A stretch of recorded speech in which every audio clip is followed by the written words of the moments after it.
Greetings, this is yours truly, Lord Karo, welcome to my domain. Anyone Part 44 Chapter 34-34 The anger was building up and up, threatening to spill from him in an explosive way, to destroy everything it touched until only ashes and pain remained. Containing it was painful, not like a wound but in the specific way a soul could ache, poisoned by what felt like rightful rage. But Izuku wouldn't let this rage out, he despised this very idea.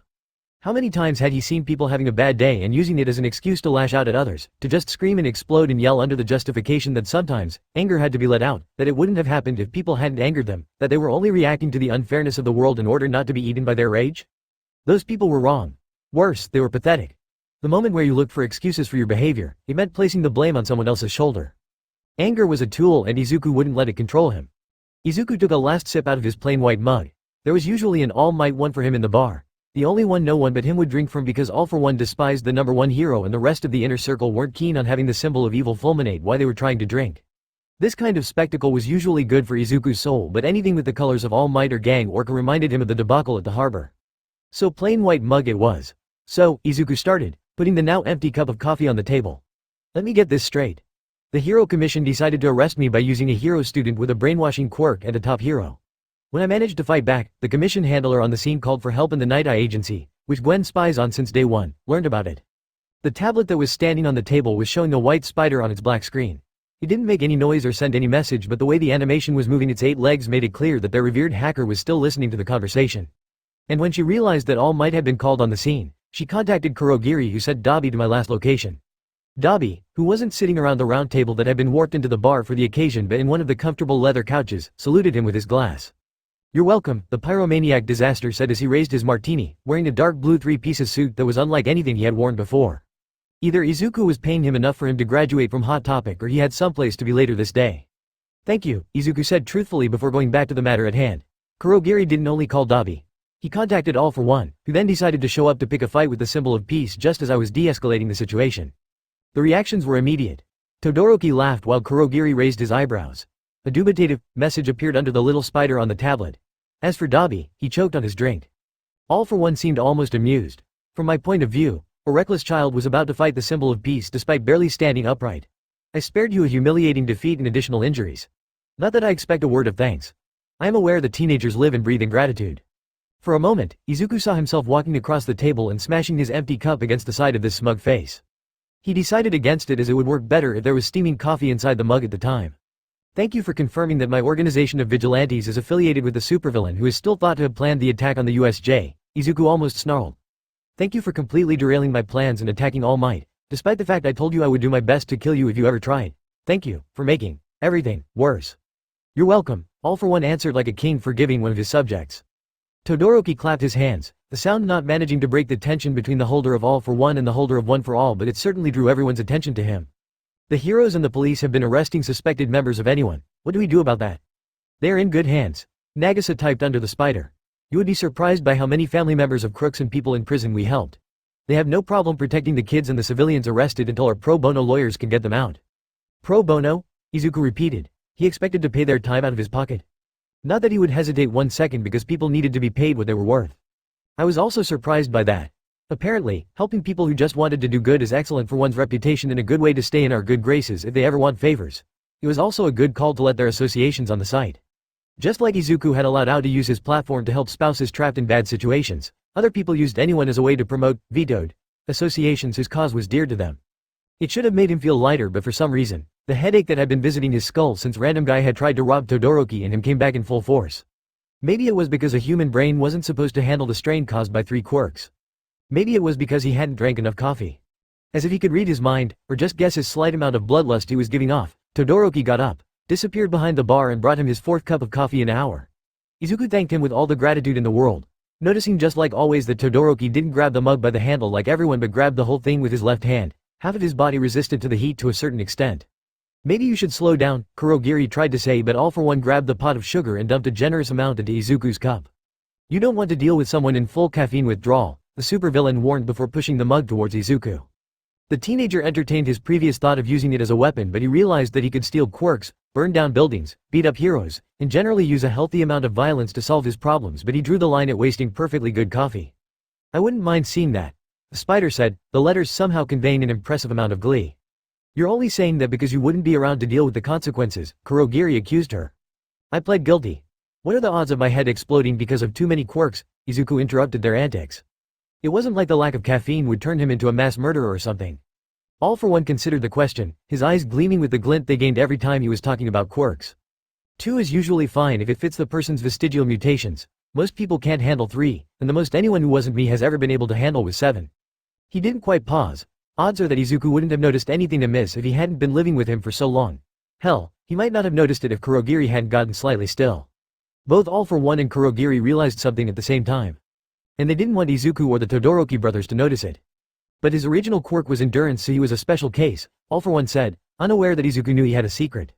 He sipped his coffee, wondering what the villains had remembered. It had to be about something that had happened before All for One had been sent to prison. So if I wanted a telekinetic quirk, Dabi asked. It depends, All for One shrugged. If blue flame and heat resistance have merged together, you might be able to handle a third quirk. If they didn't, your brain would probably turn into something with the consistency of a mushy vegetable. Todoroki winced. Not that I am not interested in those lovely considerations, but do we have a solution for our hero problem? Nagisa interrupted some very interesting quirk talk. Izuku put his mug down. This isn't a hero problem, this is a PR problem, he explained. Anyone has always been illegal and people on the server know it. The problem is that I will lose a lot of support if they think that anyone tried to hurt All Might. Fortunately, we can tell them the truth. An operation of the Hero Commission to arrest me went to hell in a handbasket when a villain joined the party. All for One winked at him. Will they even believe the truth? Todoroki asked. My truth will still be better than whatever the Hero Commission will tell them, Izuku smiled. It wasn't a nice smile. And since they tried to jump over All Might to get to me, I doubt he will help them get out of this mess. After all, they had destroyed one impressive chance for All Might to recover One for All. I'm in no state to write an announcement about what happened at the harbor and I don't want to delay it. Gwen, can you take care of it? I would like to nominate Dabi for that. He already has something planned. Everyone looked at the most dramatic member of the Todoroki family who was now glaring daggers at the tablet.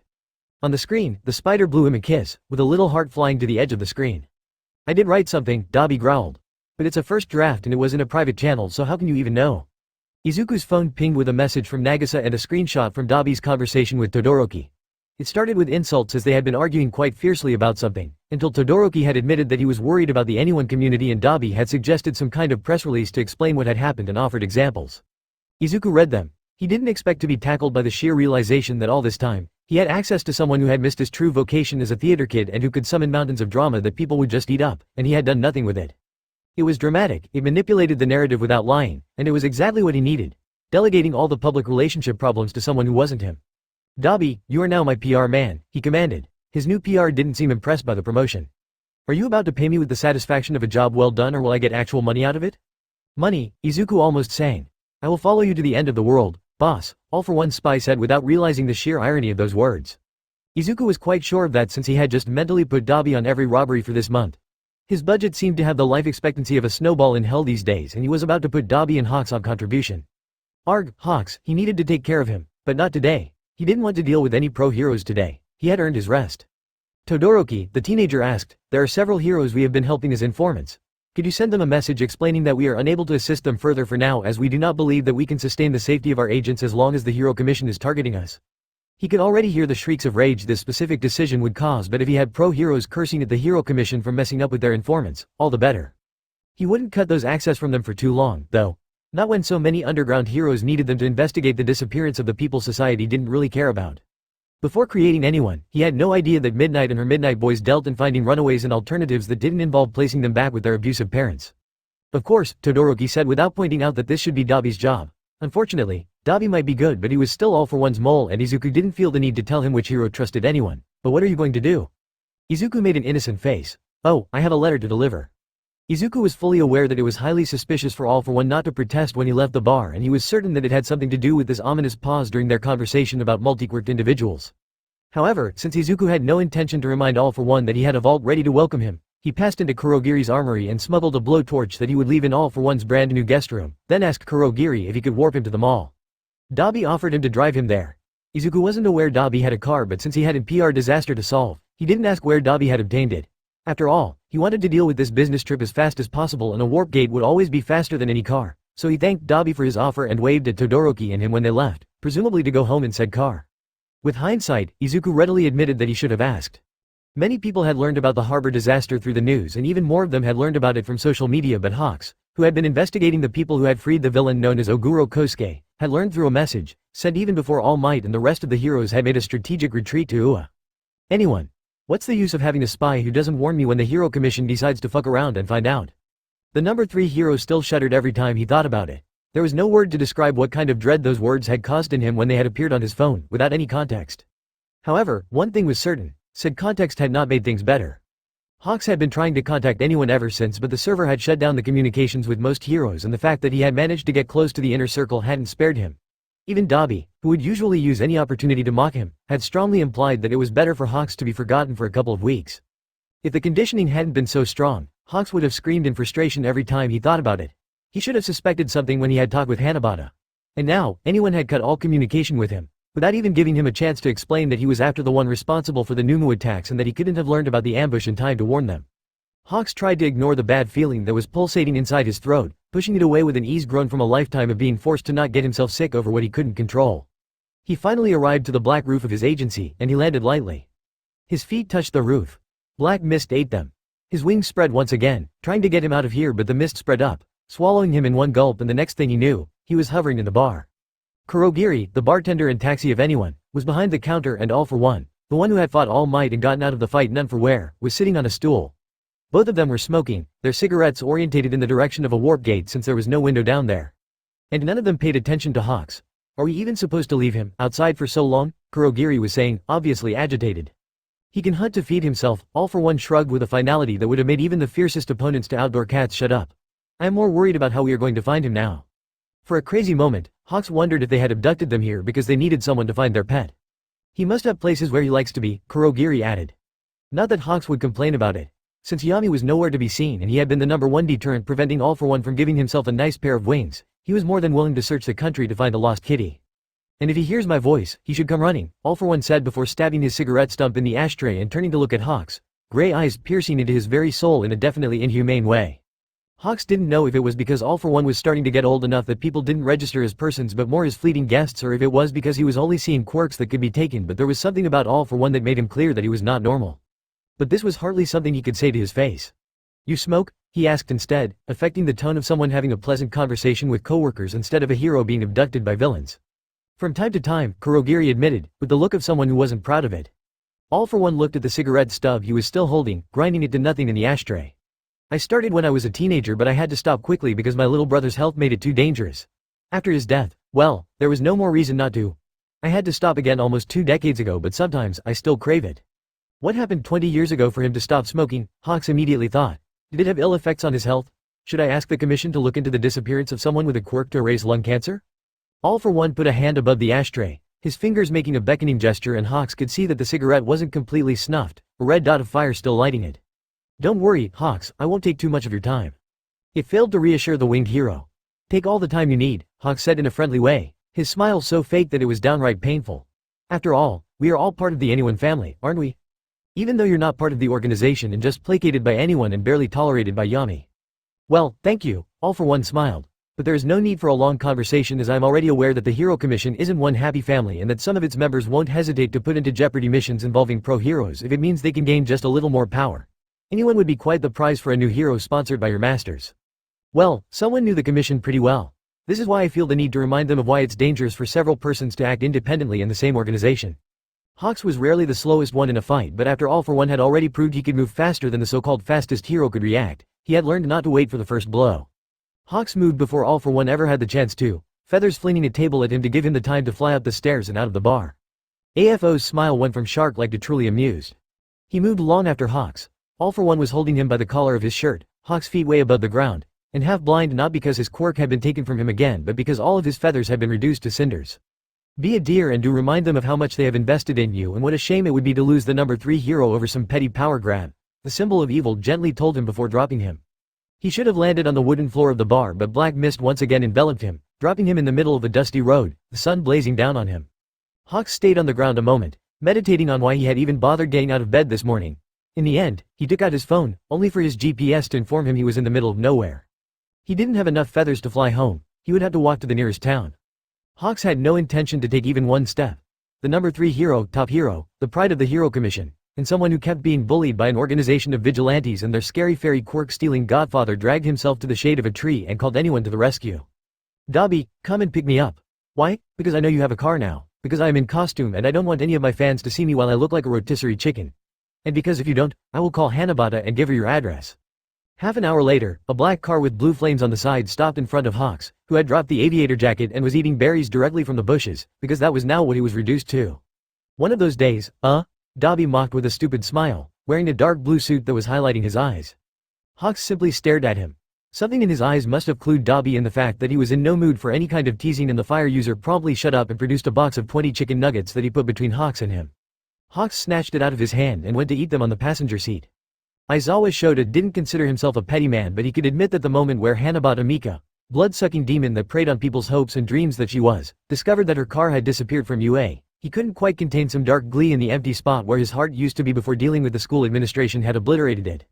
Despite all his efforts, as he had stepped between Powerloader and her and informed her that UA couldn't be responsible for the loss of her insured vehicle after it had been stolen by a villain, he hadn't been able to suppress his grin. He was, of course, deeply ashamed of it. He didn't know which student had done this criminal act. His only certitude was that Shinso hadn't been the one to do it. Something he knew because, immediately after Hanabata had stomped off out of Shota's school, he had called the principal and ordered him not to tell him which student had graduated from student to thief, unless it was Shinso, in which case he was willing to give him extra credit. Inferno more Inferis. Greetings, on XX4X. A member of this server known as Too Tired for This Me OW called anyone for help with the explicit intent of luring the member who stopped Stain and saved many lives in Hosu in a secluded location and to arrest him. This operation was planned by the Hero Public Safety Commission. One hero student and a top hero were waiting for our agent. The agent had come under the assumption that someone was in danger and had to react to the new situation. They did what they had to do in order not to be arrested by the government. The top hero was injured in the fight that ensued, and so was the other hero who intervened. As the commission realized that they were losing control of the situation, more heroes were called and they had to be dealt with.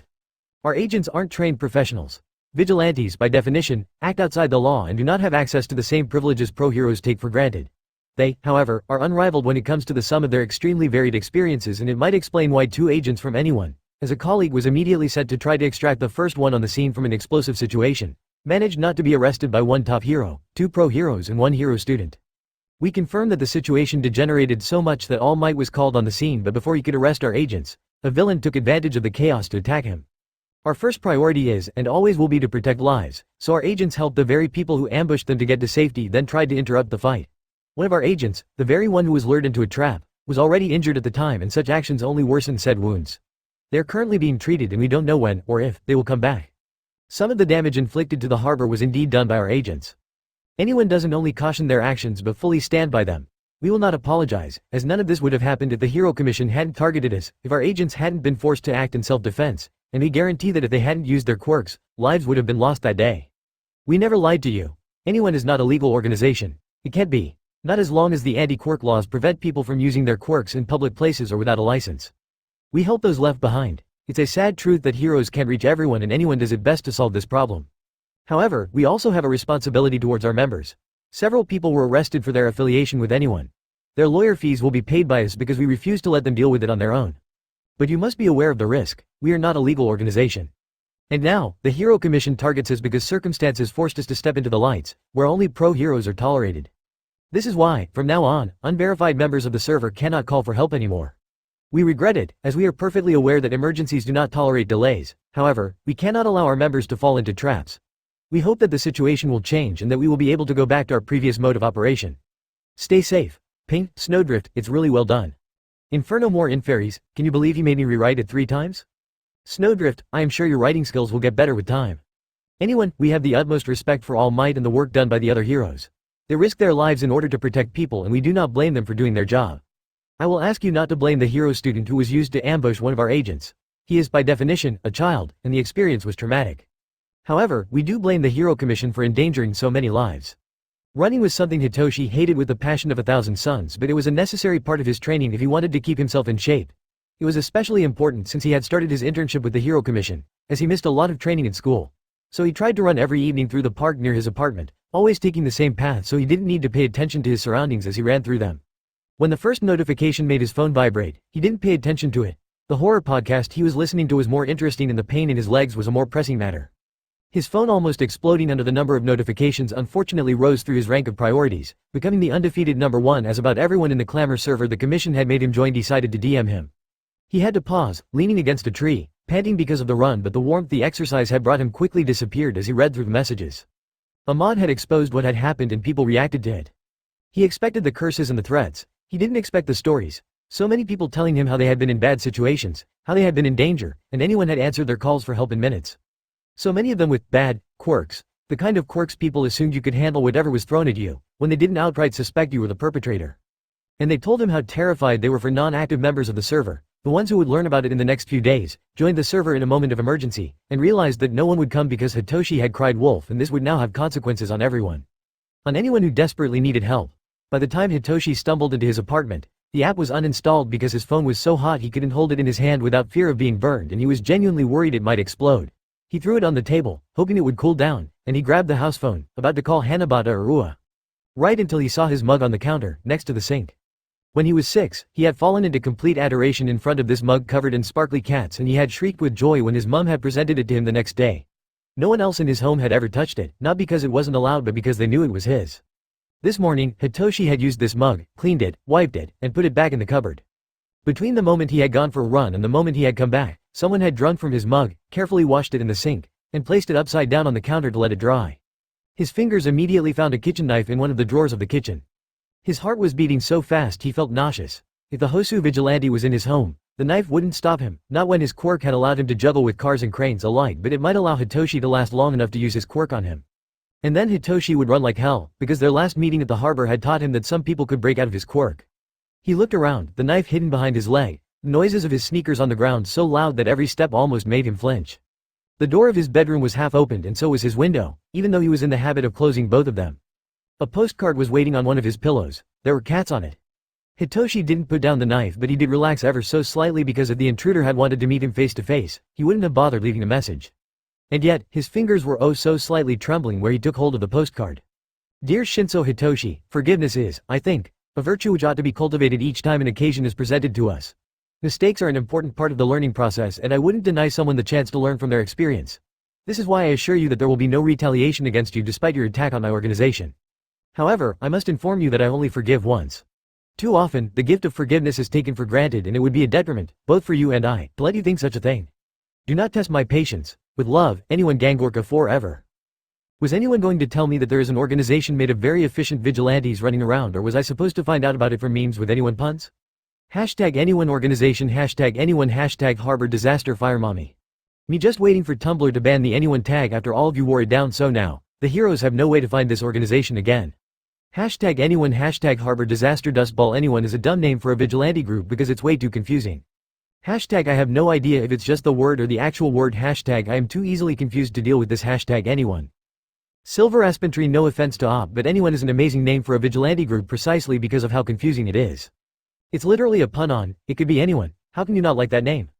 Hashtag anyone undodwa. Picture of a cat holding a fork and a knife and waiting before starting to eat. Tumblr shit posters waiting for the moment it's confirmed that there was no casualty to start posting their dumb memes. Hashtag harbor disaster 42 is the perfect number. You guys waited for the no casualty confirmation before you started posting your memes? Alien from Earth Hero Commission. All Might fought an extremely powerful villain, and that's why the harbor was destroyed. Me. ID. Image of the harbor that is now a mass of rubbles, molten metal, and flames, with a crane laying in the middle of the whole mess. Can we all agree that someone opened a gate to hell and that All Might was sent there to fight its legions? Hashtag All Might fought the devil. Hashtag harbor disaster red owl from hell. WHO the fuck decide to lure a dangerous vigilante in a place containing so much expensive shit? Hashtag harbor disaster step on me. Can someone explain to me what the hell happened and why I am not receiving my star and stripe merch until I am dying of old age? Hashtag I tried to look it up but I'm only finding memes. Hashtag harbor disaster. Definitely the real All Might, but of course. An organization now known as Anyone is created who knows when, being a giant network of people doing each other favors through using their quirks. It also involves some pretty illegal activities and a bunch of vigilantes that can be called when a member of the server needs help. Most people didn't know its existence until the Hosu attack, where a bunch of villains with their brains out attacked the city, and when someone who was definitely not a hero kicked the crap out of the hero killer. So yesterday, what is known as the harbor disaster happened. Just a whole freaking harbor obliterated during a villain fight. All Might apologizes because, and I quote, not only did I fail to help the hero commission reach its goal, but I wasn't able to arrest the villain responsible for such destruction. As the number one hero, I apologize for my shortcomings. Which is a pretty elegant way to say, go ask the Hero Commission, I am too tired to deal with this. And the Hero Commission is, you know what, we will tell you later about it. Except that someone else from the Hero Commission confirmed that there is a pretty good chance the villain who went toe-to-toe with All Might was the urban legend they confirmed to be real back during the USJ attack. Then, what I assumed to be an especially petty mod on the Anyone server, which is a clamor server, something I still can't believe, drops a wall of text where they start by apologizing as the vigilante will now be slower to react to call for help since heroes are trying to arrest him, then drop the tea on how the Hero Commission tried to arrest the Hosu vigilante and how everything went to hell because of it. The message was reposted everywhere. Link here because good luck finding anything with the Anyone tag on this hell site. So here's what we know. The Hero Commission asked someone who is a hero student, probably a third year from UA or Shiketsu, to make an account weeks ago and to lure a vigilante from anyone in an isolated location. A top hero was there to help apprehend them. Everything went to hell as someone who was strongly suspected to be the Hosu vigilante failed to cooperate with their plan. Another hero who was near the scene intervened. Then the situation degenerated enough for a call for help to be sent, which ended with freaking All Might rushing there, and just as he was about to arrest everyone, All for fucking one decided to show up. Hashtag also it's pretty much implied that the Hosu vigilante walked out in a better shape than the other heroes. Hashtag they might want to just give him a license at this point. Hashtag harbor disaster. Number 1 hero endeavor. Also, there is the fact that all of Tumblr is trying to find out which top hero was there, so we have been tracking the sightings in order to find out who looks injured, slightly scorched, just tired, not there. Hashtag my bet is on endeavor. Hashtag because fire. Hashtag harbor disaster. Izuku was sitting on the beach, his fingers under the first layers of sand, the cold ones that hadn't been warmed up by the sun. He focused on his breathing, keeping it slow and steady, visualizing a green flame that was growing every time he breathed out and shrinking every time he breathed in. The sun was shining brightly in the sky and the sunlight was warming his skin in a pleasant way. It was a nice decor that should have been perfect for relaxation, and yet, Izuku couldn't get rid of the near certitude that visualizing shoving a specific quirk into a wood chipper, with blood pouring everywhere, somehow, would have been far better for his mental balance. His ears picked up familiar steps, but he didn't turn to greet Todoroki, simply slightly nodding to acknowledge his presence. The silence gained a curious note, and even though Izuku's eyes were still closed, he could guess that his friend was looking around. He isn't here, Izuku informed him, understanding why Todoroki would be surprised that All for One wasn't breathing down his neck. The symbol of evil tended to get clingy every time Izuku put One for All in danger, but he had sighed in relief when Izuku had informed him he intended to use the beach house in order to experiment with the 6th quirk. It was slightly insulting that All for One was so convinced that playing with a quirk was so engrossing for Izuku that it was a sure way to keep him out of trouble. Todoroki sat next to him in the sand, before scooting backwards, presumably because he had gotten too close to the shore and the salt water had threatened to touch his sneakers. The tide was rising. Izuku ought to imitate him. He didn't move. What are you doing? Todoroki asked. I am wasting my time. I didn't manage to activate my new quirk despite using several emotional triggers, so I am now meditating in order to be calm and to see if peace of mind is the trigger to this electricity quirk, Izuku explained. I at least want to know how to activate it so I know how not to use it. He had meant to say that he didn't want to accidentally activate it, but the words he had used were closer to what he truly believed and he saw no point in lying to Todoroki. It's alright for you not to want to train with this quirk because you're scared of lightning quirks, Todoroki told him. Izuku opened his eyes, but he didn't look at his friend. Instead, he focused on the horizon. It's not alright. It's hypocritical of me not to want to use this quirk because of my personal history after I bullied you into using your flames. He stopped, unable to continue, not because he didn't want to but because words weren't enough. How could mere words describe what it felt like to be electrocuted, to have this memory burned into his flesh? You didn't bully me, Todoroki mocked. You just made this grand speech about how this was my power. And threw me through trash. And hit me in the face. And made me think you were dead, but in a friendly way. And just like that, all of Izuku's guilt disappeared. None of this would have happened if you had sat down to look at the PowerPoint, Izuku reminded him. It was an excellent PowerPoint. We could have eaten ice cream while looking at it. But no, you wanted to fight. Coming from someone who flees every time I try to show him my PowerPoint. Izuku smiled. It wasn't the laugh, or pterodactyl screeching. This kind of teasing would have usually gotten out of him, but that was something. Doesn't trauma sometimes prevent people from using their quirks? Todoroki asked. I remember a sidekick at my father's agency who had to retire because she was trapped in a burning building for too long. Izuku nodded. There was a psychological component in how quirks functioned. The same way strong emotions could make a quirk be stronger. Trauma could absolutely mess up with one's ability to use their power, and he had considered it. He had almost died because of a similar quirk, and if he never had any problem looking at a lightning quirk, there was a world between analyzing a quirk and using one. As a quirk counselor, Izuku was aware that he couldn't force things through in such situations. But he just didn't care. Could you ask the vestige with the lightning quirk to explain to you how the quirk works? Todoroki asked. I know they are not big fans of yours, but maybe you can convince them. Izuku was not morally against grabbing a vestige by the ankles and shaking them until they handed the secrets of their quirks, but the dreams are apparently a one-way communication, he sighed. I took a nap earlier and tried to contact them, but I couldn't access the dreamscape. I think I need to be in some kind of daze for it to happen, and meditation isn't cutting in. A daze? Todoroki repeated. The first time was when I was recovering from Nightmare's quirk, the second time was when I was brainwashed by Shinso Hitoshi, and the third time was when I was. Izuku paused. He fished out of his pocket the vial of painkillers that Todoroki had grabbed for him when they were fleeing the vault. He hadn't taken anything because he preferred for his mind to be sharp while he was dealing with quirks strengthened by the most powerful power in the world. But odds were that this kind of medicine might be what he needed in order to access his subconscious in such way that he could have an actual conversation with the vestiges. Izuku looked at the vial of painkillers. Something strange happened. Some unknown force rose through the depths of his psyche and did the psychic equivalent of slapping him on the back of the head as the realization of how much of a bad idea it would be to take a bunch of painkillers beyond the prescribed dose would be. The teenager blinked, disorientated. In his defense, it had been a while since he had a visit from his common sense. He put the painkillers back in his pocket and considered his options, ultimately choosing something that sounded less lethal than messing with painkillers to see what would happen. But for that, he would need his phone, which had been put as far away as he could place it while still hearing his notifications because Sixth's quirk had shut it down during the fight at the harbor. A strand of dark energy grabbed the device and yanked it to his hand. Izuku frowned when he saw that 2 hours had passed since he had started experimenting. Kurogiri seemed almost relieved to warp them to the bar. He might have thought that they were less likely to get in trouble here and they failed to inform him of their intention, waving at him with innocent faces as he left. As soon as the bartender disappeared, Todoroki and Izuku ran behind the bar to select a strong drink. After all, liquor had always been the most used way to get into a daze quickly and with a minimum of side effects. Since they had no resistance whatsoever, the teenagers quickly determined that they had to choose something strong so they wouldn't have to drink much of it. Wine was ignored because it was expensive, vodka was briefly considered but the smell made Todoroki's nose wrinkle in disgust, and finally, Izuku located All for One's cognac. Todoroki was necessary to this scientific endeavor, scientific process as they obviously needed to see the difference that alcohol absorption would make between someone semi-normal and someone who had 7 ghosts living inside his quirk, so Izuku poured 2 glasses, placing one in front of his friend. They toasted and drank the content of their respective glass at once. Now, Izuku was no drinker but he had assumed, from the time where All for One, Kurogiri, Dabi and even Hawks that one time, had reached for cocktail with the same fervor with which Izuku reached for the chocolate after a bad day that it ought to be good. Maybe not tasty but at least something a normal human being could somewhat appreciate. He was wrong. Alcohol tasted like trash. Fiery hot trash that assaulted his senses, leaving them a wreck, and the tiniest amount that managed to get down his throat almost made him gag. His tongue more or less refused to drink any more of whatever this is and most of the alcohol stayed in the glass. The gulping sound next to him indicated that Todoroki hadn't shared this wisdom and to Izuku's horror, he saw that the glass of his friend's was empty. And the intense look of regret on Todoroki's face. That was a mistake, Izuku's best friend confirmed before putting his face on the counter. Izuku stayed still, horrified at the idea he had caused the death of his best friend. Now, he wouldn't only have All Might hunting for him but also Endeavor, who was the best tracker of the two. Something that the All Might fan that he was would never admit out loud, especially when he was spending so much time with 2 of Endeavor's most ardent anti-fans. Focus. The lizard living in his brain shrieked.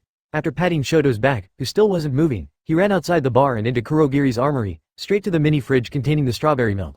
Todoroki and Izuku had come to the realization that hiding the snack stash from Dabi was necessary to keep the peace and they never thought to look behind the smoke grenades. When he ran back to the bar, All for One was there.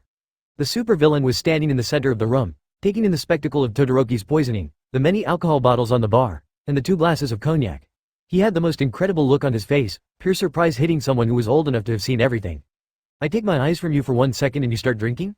It was for science. Izuku defended himself as he reached Todoroki in no time, his brusque deceleration just before he hit the counter leaving traces on the wooden floor, something he would have to blame All for One for. He gave the box of strawberry milk to his friend but instead of drinking it and feeling better, Todoroki clutched it against him, like a dragon would hold its gold. Not knowing what to do, Izuku kind of patted his back like his mother used to do when he felt sick.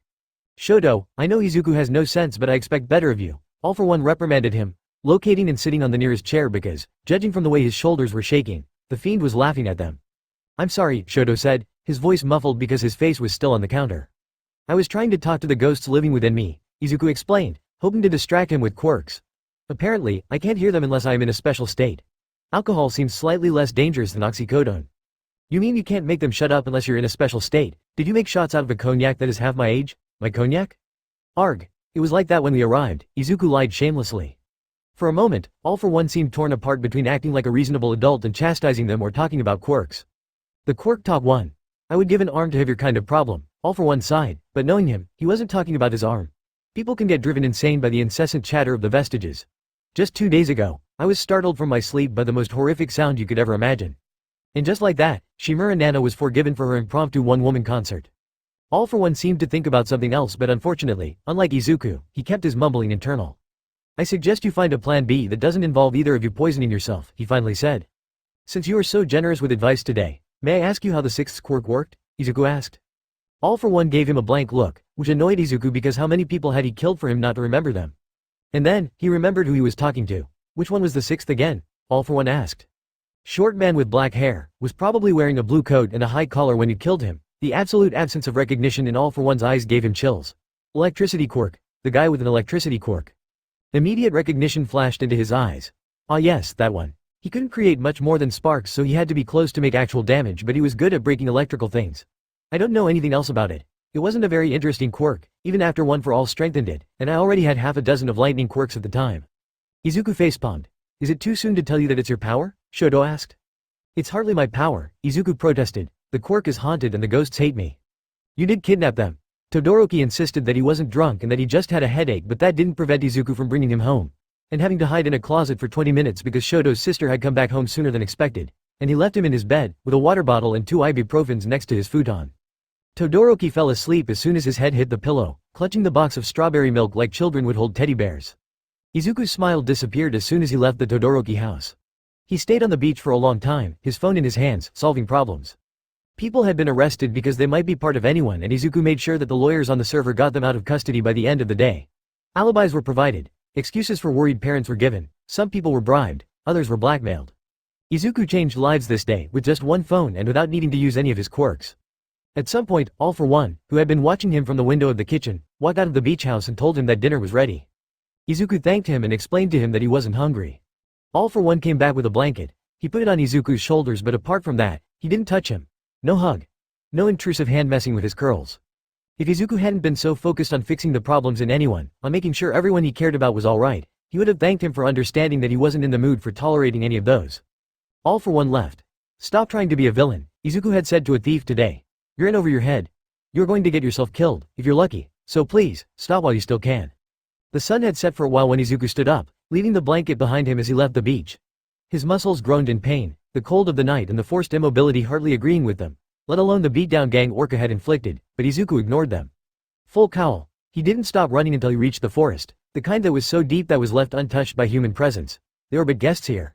Izuku stayed there for a moment, a palm on the bark of a tree, breathing heavily because of the run. Fury rising from his chest, choking up his throat because they had come after him, they had come after his people. He had hoped that physical exhaustion would be enough to extinguish it, just one more day. Izuku had been willing to run, to exhaust himself every day if it meant not exploding. Instead, the exhaustion muted everything but the anger. One for All begged to be left out, to be unleashed, for his strength to pulverize inanimate objects until the pain stopped. Instead, Izuku screamed into the night because he was angry and in pain and it was unfair and everything was his fault.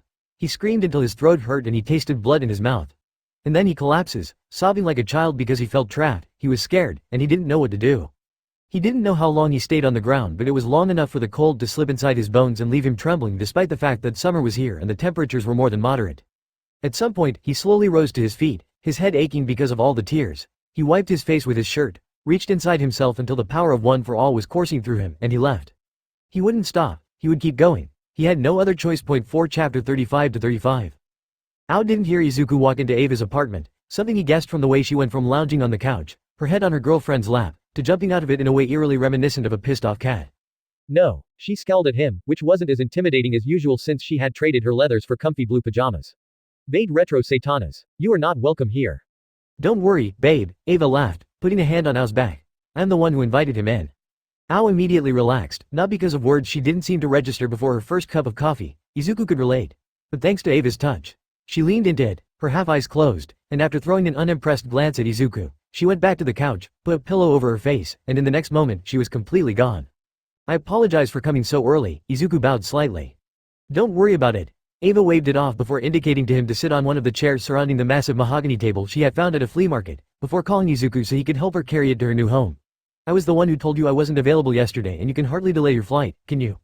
Izuku certainly couldn't, since All for One had been the one to break into his email account, pretend to be him to ask his mom if she didn't mind Izuku visiting her for 2 weeks in Dubai since there was a special offer making plane tickets especially cheap, before booking the flight himself. All for One had argued that Izuku both needed the vacation and that it would be better for Izuku to go to his mother than for his mother to come back to her home and to realize there had been slight changes since her departure. Izuku sat on the chair and leaned forwards, his head hanging low, so Ava would have easy access to his hair. Her hands found the white curls he couldn't bring with him to Dubai and she used her quirk on them, bringing the original color back in an instant. The teenager waited for her to signal him that it was over, so he could stand without accidentally headbutting her in the chin. His favorite anthropomorphic wolf said instead. Izuku didn't like the sound of that. He didn't like it at all. For a horrifying moment, he tried to remember when was the last time he had washed his hair before calming down when he remembered that it had been yesterday. Then he freaked out again at the idea that his hair had become horribly greasy in a day, before not quite reassuring himself but sternly reminding himself that he needed to calm the hell down. Is there a problem? He managed to ask with an even voice, proving that despite what Dabi was claiming, he could act really well. Nothing, don't worry, she lied to him. I just need my phone, just stay here, don't move. Izuku stayed where he was, not sure he wanted to know what was happening, which left the time for Ao to sit down on the couch and to take a look at whatever was happening to him. Wasn't his hair darker a year ago? Izuku didn't like the sound of that either.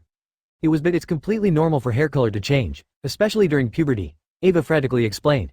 But since Yami is going to see his mom, we are going to give him his original hair color. It's alright, I always make sure to take photos the first time I color a client's hair. Izuku looked around to see if there was coffee around here, he could use a cup. Yes, completely normal, Ao said, her voice dripping with sarcasm. It's not like anything stressful happened to you lately, Yami? Nothing comes to mind, Izuku answered absent-mindedly. Shoto was training in the garden when his best friend climbed over the high wall protecting his home and more or less broke into the house of the number 2 hero, which was starting to be a common occurrence.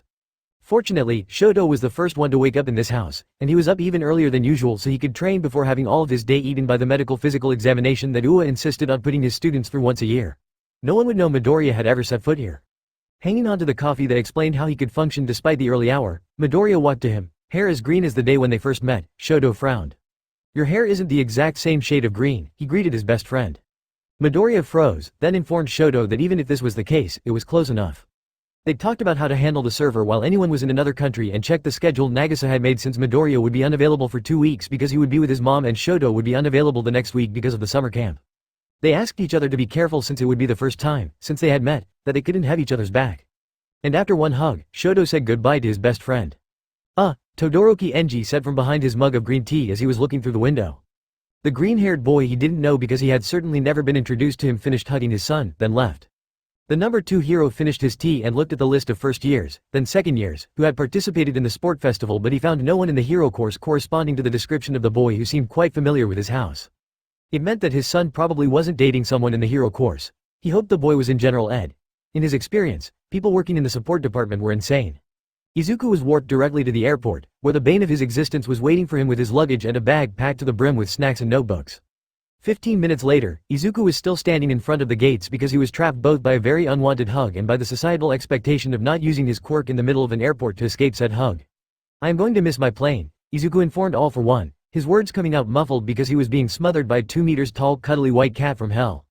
All for One didn't seem to hear him but again, he was excellent at pretending he couldn't hear people's complaints or see them freak out, which he had proven 5 minutes earlier when he had sent a flight attendant running when she had the audacity of telling him he was delaying everyone's flight. You're the one who booked the ticket, Izuku informed him. You're literally the one who wanted to get rid of me. The teenager wasn't heartless. He understood that for a person who had such serious mental problems, the perspective of saying goodbye to someone on which he had made such an incredibly annoying mental transfer could be upsetting. But he had his limits. I am going to miss your birthday, All for One said in the tone of someone starting to consider following him to another country. Okay, enough is enough. Izuku smacked All for One in the face with his bag until he let go of him. There were many things Aizawa Shota disliked about heroism today. People's expectations. The flashiness and the theatrics, being nice to people.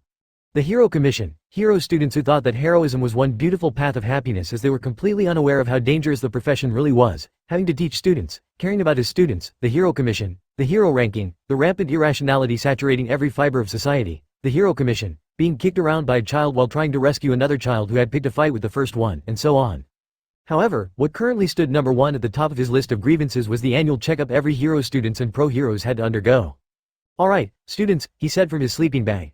It's no different from the physical examinations you had in middle school. Follow your class presidents and don't give me a reason to intervene. One of the tests during the checkup was a quirk assessment exam to make sure that no one was being hurt by their quirks. Shoto was the one in charge of making sure no one went overboard. He admitted that this was more of a problem for people in general ed, in management class or in the support department as they weren't used to wielding their quirks, but it never hurt to warn his class. Last time he had assumed one of them would be fine, said student had walked into a harbor and poked someone who threw cranes around for fun. Ishido raised her hand. Sir, what if we hate needles with the passion of 1,000 suns? This is one of those cases where heroes must go beyond their discomfort, Ishido, the homeroom teacher told her.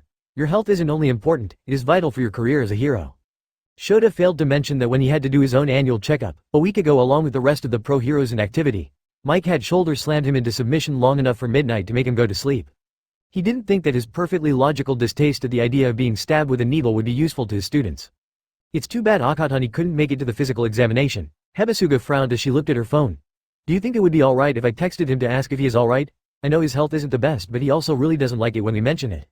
Yuto immediately had a pretty vivid flashback of that time where he had seen Akatani changing in his PE uniform, revealing muscles that had made him self-conscious, six-pack included. He then remembered that time when the vending machine had refused to give him the bag of M he had paid for, so Akatani had slapped the machine so hard 2 bags of M had come out. Don't bother, he told her, I'm sure he's fine. Izuku didn't sleep as much as he passed out from exhaustion from the moment he sat down in the plane. For the first time in months, he didn't have to deal with his very illegal but necessary organization or a supervillain who kept mistaking him for a plushie, and he hadn't realized how much energy he had expended trying to keep both of those things from exploding. The passenger next to him gently touched his shoulder to wake him up once the plane landed. Izuku was confused for a moment, then moved, to see that one of the flight attendants had put a blanket on him. Smiling, he grabbed his bag, helped 3 other people get their own bags, then walked out the plane. After waiting in line for what seemed to be forever, he finally emerged into a beautiful airport.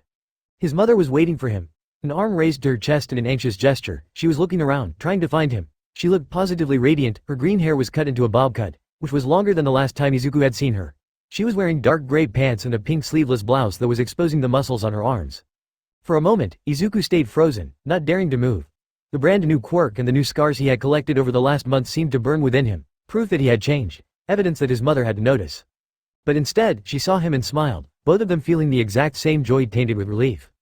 Despite Izuku's best efforts, tears started to well in his eyes, but at least, he wasn't the only one this was happening to. Izuku ran to his mother and jumped into her arms, crying like a child. First hadn't been able to contain his excitement since Izuku had boarded the plane, but he was of the opinion that he ought to be excused. After all, it wasn't every day that one met his in-laws. This is it, he rounded up a bunch of just as curious vestiges. We are finally going to see who managed to marry my brother. What if she is another supervillain? Second asked, letting himself be manhandled by First, which was nothing new. At this point, will it really change anything? Third asked. What if she is an undercover hero? Fourth proposed, already munching on popcorn. No one answered him as the mother of the only villain who had ever managed to steal one for all arrived in sight, only for said sight to be blurred by a torrent of tears, to the intense relief of First, who had always been good at remembering faces. He prayed that no one else had noticed that something was amiss. But alas, Fifth had to open his mouth. Does anyone think that she looks strangely familiar? Sixth, who was the only one who had met Nana's husband among them, was still as a statue. Next to him, Seventh calmly stood up, walked away from the giant screen they used to spy on the boy who had abducted them, and she left until a door appeared in front of her, leading to one of the rooms they went into when they were sick of seeing each other's face. Perfectly soundproof, impossible to access unless someone had the authorization of whoever was using them, and the only absolute privacy they had in this shared dream. My baby, his mother was crying. My adorable baby, you didn't change at all. It was a filthy lie since Izuku used to be shorter than her the last time she had been in Japan, but he was too busy crying to remind her of that detail. For a second, his sobs calmed down, as he had the impression of hearing something. Probably a consequence of the change of pressure in the plane, but if he had focused, he would have noticed this sounded like a scream at a very low volume. More exactly, like the anguished scream of someone who was having their soul ripped apart. But since people from the airport came and begged them to stop crying because the Midoriya family was starting to flood the entire floor, Izuku promptly forgot and never thought about it again. Back in Japan, Sarano Naru lingered on the threshold of her classroom, her heart beating madly in her chest as the dread was rising from her stomach. These days, going to school was exhausting, but she usually managed to juggle her unease in seconds. Come on, she encouraged herself. A strange habit, she admitted it, but no one was going to do it for her. You're going to be a hero. You have to be brave. She opened the door, ducking under the doorframe because her school wasn't used to people being 190 centimeters tall, let alone female students. Nothing happened. That was the problem. Naru would have loved to be greeted by silence. The noises of conversation stopping would have been an acknowledgement, something she was craving despite knowing how pathetic it was. But instead, no one looked at her, not even when she managed to whisper a greeting and she stalked to her chair, feeling too big, too clumsy, too much and not enough at the same time. For 2 months now, no one in the hero course had talked to her. When she tried to go to her classmates and start a conversation, it died in less than a minute and she was left standing in front of people looking at her with pity in their eyes. Her hands found her phone and she quickly scrolled through Tumblr, trying to think about something else than the crushing loneliness that was slowly driving her insane. Unfortunately, her body reacted to her turmoil and to her horror. A transparent substance started to leak from her fingers.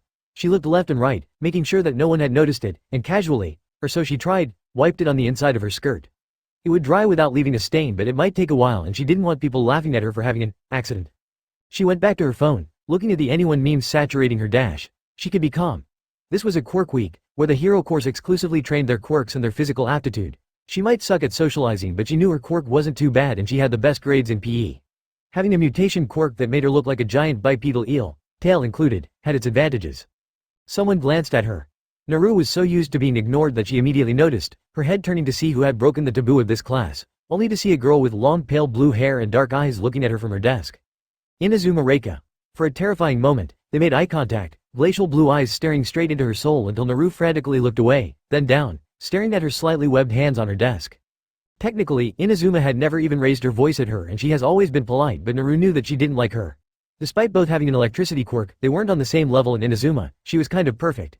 She never made any mistakes, she always had the highest grades, she was beautiful and popular, and everyone loved her, which was a problem because she didn't think much of Naru. Inazuma's friends and everyone who wanted to be friends with her, which was about the entirety of the school, teachers included, had noticed she was annoyed at Naru, and like true pack animals, they had followed her lead, then they had gone beyond. Naru was annoying, in the way, unwelcome. And nothing she did managed to change their mind. The game of capture the flag was an habitual exercise in the hero course. The class was divided in two and the teams had to fight each other so one of their comrades could grab the flag, and more importantly, bring it back to their own base. Naru wasn't confident in many things, but she knew she had physical strength on her side. She was running along Susanna, a classmate whose quirk allowed her to make people lose all sense. Naru would clear out any obstacle so Susanna could get to their base and so their team would win. As far as she was concerned, Inazuma appeared from nowhere. Maybe she had always been there, hidden by a classmate's quirk. Maybe Naru hadn't paid enough attention to her surroundings. It didn't matter. When she saw Inazuma aiming at her with the strongest lightning quirk of the entire district, every cell of her body went on high alert. There was one simple rule with Inazuma, be it for exercise or for life in general. When she aimed at someone, that someone better get the hell out of her way. Naru's body moved on its own, slime leaking from her arm and covering Susanna in a second, protecting her from the electric shock they were both about to receive. But it never came. Instead, Kazuna, a girl with a quirk allowing her to turn into a giant fox, took advantage of this opportunity and snatched the flag from Susanna's hand. Naru reacted in the second, knowing that she could catch her if they didn't run for too long. She just had to put a hand on her to give her a shock, not enough to harm her, just a little under the voltage a taser would deliver. Susanna's scream made her freeze like a deer in front of the headlights, long before Naru realized what she was saying. "Sarano, what the hell?" The girl screamed, her uniform soaked and her black hair sticking to her skull now. "I am covered in that stuff, it's disgusting." Naru stayed there like an idiot, too surprised to react, too embarrassed to even think about saying something. Her classmates were looking at her. She saw no hint of sympathy or even pity for her. Even her homeroom teacher was just facepalming, as if he couldn't bear to look at her. "She must have been worried for you," Inazuma said, a hand under her nose. Naru knew exactly why she was doing that. "It was obvious you weren't going to use your quirk directly on me." Susanna cursed. "Arg, it smells, and he lost the flag because of that, what the hell?" Naru's cheeks were burning so hot that she felt like she was about to catch on fire. But she didn't say anything. There was only one way to save a day like that, and it involved Naru going to her favorite comic cafe. She dragged herself inside, ordered a dessert with as much chocolate a human organism could consume without falling into a coma, and picked the first volume of The Wicked the Divine, which was her comfort comic. She had gone through half of it when she spotted a familiar regular, a tall white-haired man who was reading Once and Future while methodically going through a lemon meringue pie. There were two things this comic cafe was known for: an impressive collection of vintage comics and, since most people didn't know how to appreciate great things, desserts that were only delicious but substantial. Naru herself, who ate about twice as much as a girl her age, never ordered more than one. Nishina Hajime ordered about 3 each time he visited this cafe. She left her seat and walked to his table. "Good afternoon, Mr. Nishina." He smiled when he noticed her and closed his comic, pushing it aside so there would be nothing between them, which warmed Naru's heart. She was rarely treated like this nowadays. "I hope I'm not bothering you." "Sarano, my dear, you should know that you're never bothering me," the adult chuckled. The smile naturally came to Naru's lips. She had met him a few weeks ago when he had been asking recommendations to a waiter for his child, who didn't like comics with superheroes. Something for which Naru tried really hard not to judge this boy she had never met, but the waiter had been a little bit at loss. Naru hadn't managed to stay silent because she had recommendations. She had all the recommendations. They had been talking comics ever since. Never for long. They weren't friends or anything, that would have been weird, but Naru was always happy to see him. Despite the fact that he was a DC fan, even though everyone ought to know that Marvel was better, but once again, she tried not to judge him too much. That wouldn't be very heroic of her. "If you're still looking for comics to introduce to your son, well, I discovered Lazarus from Greg Rucka and it's really good." She tried to play it cool, like someone who hadn't read all the issues of Lazarus, Lazarus Risen and Lazarus X66 in one day. His smile became wider, happiness showing on his face. "Everything Greg Rucka does is good," he said as if it was an absolute truth in the world. "Oh, so he already knew. I read it when I was younger than you," he explained. "Thank you for reminding me. You would be surprised of all the little things you forget when you're my age." Naru almost asked him how old he was because he looked a little bit young for someone who had a son her age, but they were only passing acquaintances who shared a love for comics, and even if they had known each other better, that seemed a little too rude of a question. Instead, she simply smiled and wished him a nice reading, but before she could go back to her table, he called her, making her pause. "My dear, I don't mean to pry, but are you alright? You seem sad." For a moment, Naru was completely set aback, horrified that what she was going through at school was showing on her face enough to contaminate the sanctuary that was this comic shop. In the next moment, she had plastered a smile on her face. "I do? Don't worry, everything is alright." The next day, Naru was staring at her gym clothes whose light blue and white fabric was now saturated with dark ink. Most of it had the time to dry, so she doubted that she could get rid of the stains no matter how many times she washed them. She was going to have to buy another set. However, she was the only one whose uniform had to be specially ordered because the school simply didn't have her size, not when it was an all-girl high school. It meant at least 4 weeks of going to school in her old gym clothes that were a little too small for her. "Sensei, can I wear my hero costume today? I have a problem with my PE uniform." "Be sure to wear your uniform tomorrow. It's not fair to your classmates for you to be the only one with support gear. And clean your hands first. If you want to be a hero, you ought to do better than that." Naru was scrubbing and scrubbing her hand, but the ink didn't want to leave her skin. She didn't even understand how something coming from a pen could be so tenacious. Had they somehow managed to acquire that special ink banks used to mark robbers and stolen cash alike? She guessed that it was time for the first break because her ears picked up on the noises of conversations of 40 girls suddenly being allowed to stop training. Naru scrubbed harder, her hands starting to hurt, but her nails were doing a better job at getting rid of the ink than the soap alone. Inazuma chose this moment to enter the bathroom. Perfect from her expensive sneakers to the top of her head, she advanced to the sink and filled her empty bottle with tap water. When she was done, she put some chapstick on. They didn't even look at each other the whole time they stood next to each other, alone for the first time since they had met each other. But eventually, Inazuma talked, her eyes fixed on her own reflection, which she was observing coldly. "Do you mind if I give you some advice?" Naru nodded because what else could she do? Having a quirk above average isn't enough to be a hero. If that was the case, we wouldn't have rankings. At its core, it's a popularity contest. You need to be social. You need to know how to make friends easily. You need to cultivate a fanbase. If you can't, that might not be the right path for you. Emotions bubbled inside Naru, but she didn't say anything. She just stood there, her hands full of soap and ink. Inazuma grabbed her water bottle and left. "Also, maybe invest in some perfume," she said on her way out of the bathroom. 4 Chapter 36 to 36. Inazuma Reika rarely thought about her first middle school, but when she had gotten into a hero school, several of her former classmates had immediately reached out on social media, eager to be close to someone who might become famous. She had answered them but had also kept her distance, acting out of politeness instead of a real desire to reconnect with them. The only exception had been a girl with a cat quirk whose mother had remarried with a high executive of Detnirat. This girl happened to know all the gossip, which was very useful to someone like Reika for whom reputation was everything. Rin 3. Have you heard about Mr. Kazuhito? Her former homeroom teacher from Aldera had met a spectacular fall from grace. Rumor had it that he had not only stolen money from his wife's elderly aunt, but he had also accidentally sent pictures of his mistress and him to his wife's father. His divorce had been finalized a few weeks ago. And then, after his wife had left with the children, his house had gone up in flames, with him inside. No one was sure if it was an accident. After all, he was known to be a heavy smoker, or if he had ended his life to make his wife regret leaving him. Reika herself didn't particularly care. I heard about it, it's awful. I know he made mistakes, but he didn't deserve that. His poor children.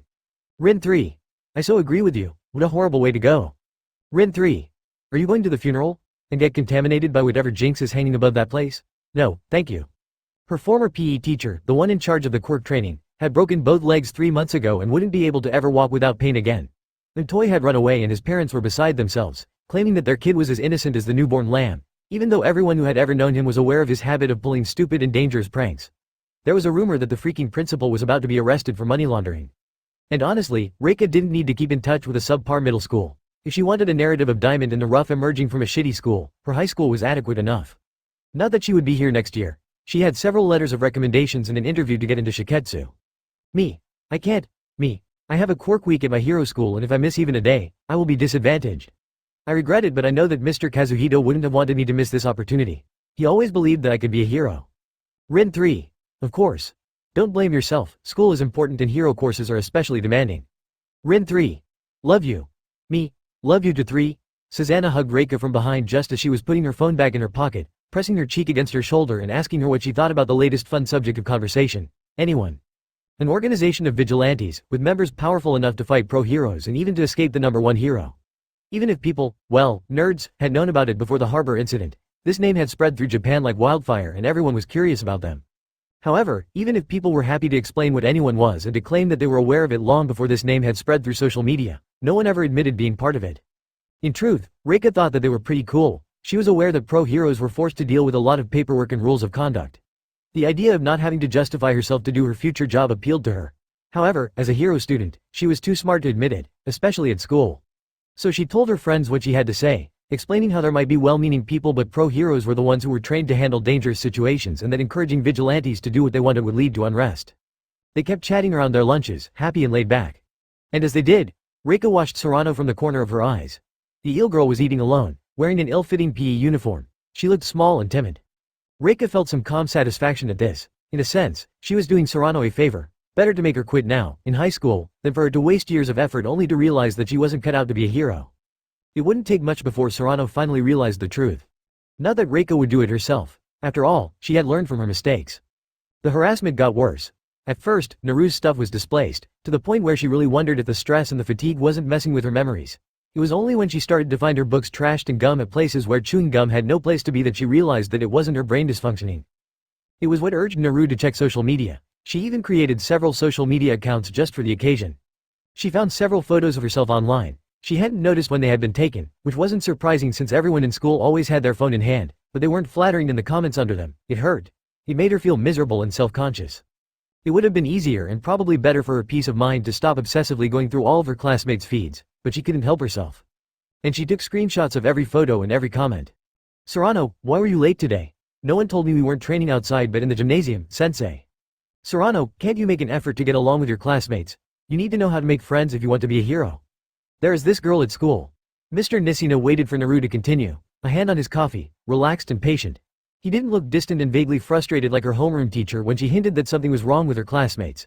He didn't have this look of concern and empathy that she imagined her family members would wear on their faces if she wasn't lying to them about school.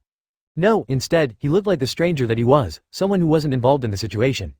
Maybe it was why it was easier to confide in him than in anyone else. She is simply amazing, Naru smiled. She is beautiful, talented, her quirk is so strong and everyone loves her. But she just doesn't like me. And I understand that not everyone can get along, but everyone who loves her follows what she wants, and school has been really hard. She realized she was reducing the paper napkin she was holding in her hands to shreds. She stopped before her skirt was covered in paper. I thought I could go through high school alone, without even one friend, but they all hate me. I can feel it. She waited for him to assure her that not everyone hated her. She waited for him to tell her to speak to her parents about it, even though it would worry them and they would feel bad because they wouldn't be able to do anything. She waited for him to advise her to ask help from his homeroom teacher, as if he wasn't all too happy to ignore everything his star student was doing and probably considered her a bother for not managing to fit in with the class. Embarrassment made her blush. She was already regretting ever opening her mouth. She probably would have to stop coming to this cafe now. But the white-haired man simply took a sip from his coffee and thought about it.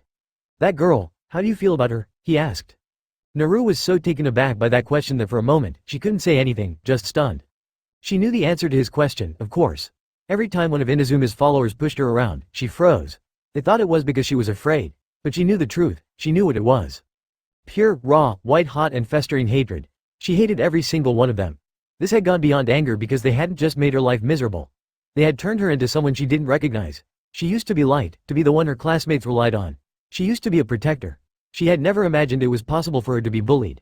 But now, because of them, this bright and beautiful being she had been was just a vague memory.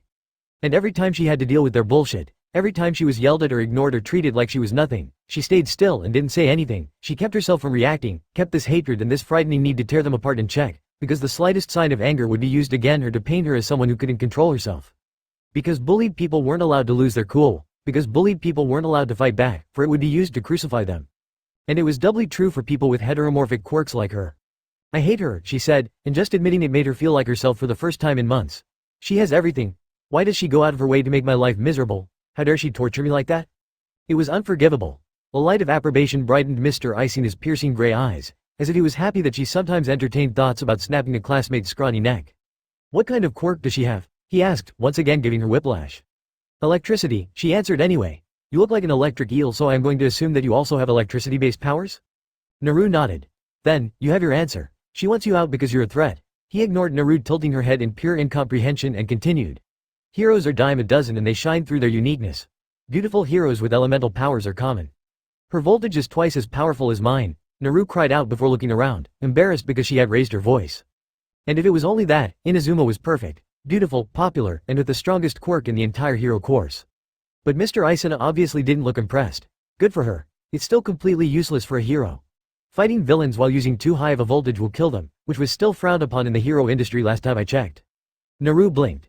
2 students from the same school, both of them having an electricity quirk. Who do you think people will recognize more easily? Mr. Isuna asked.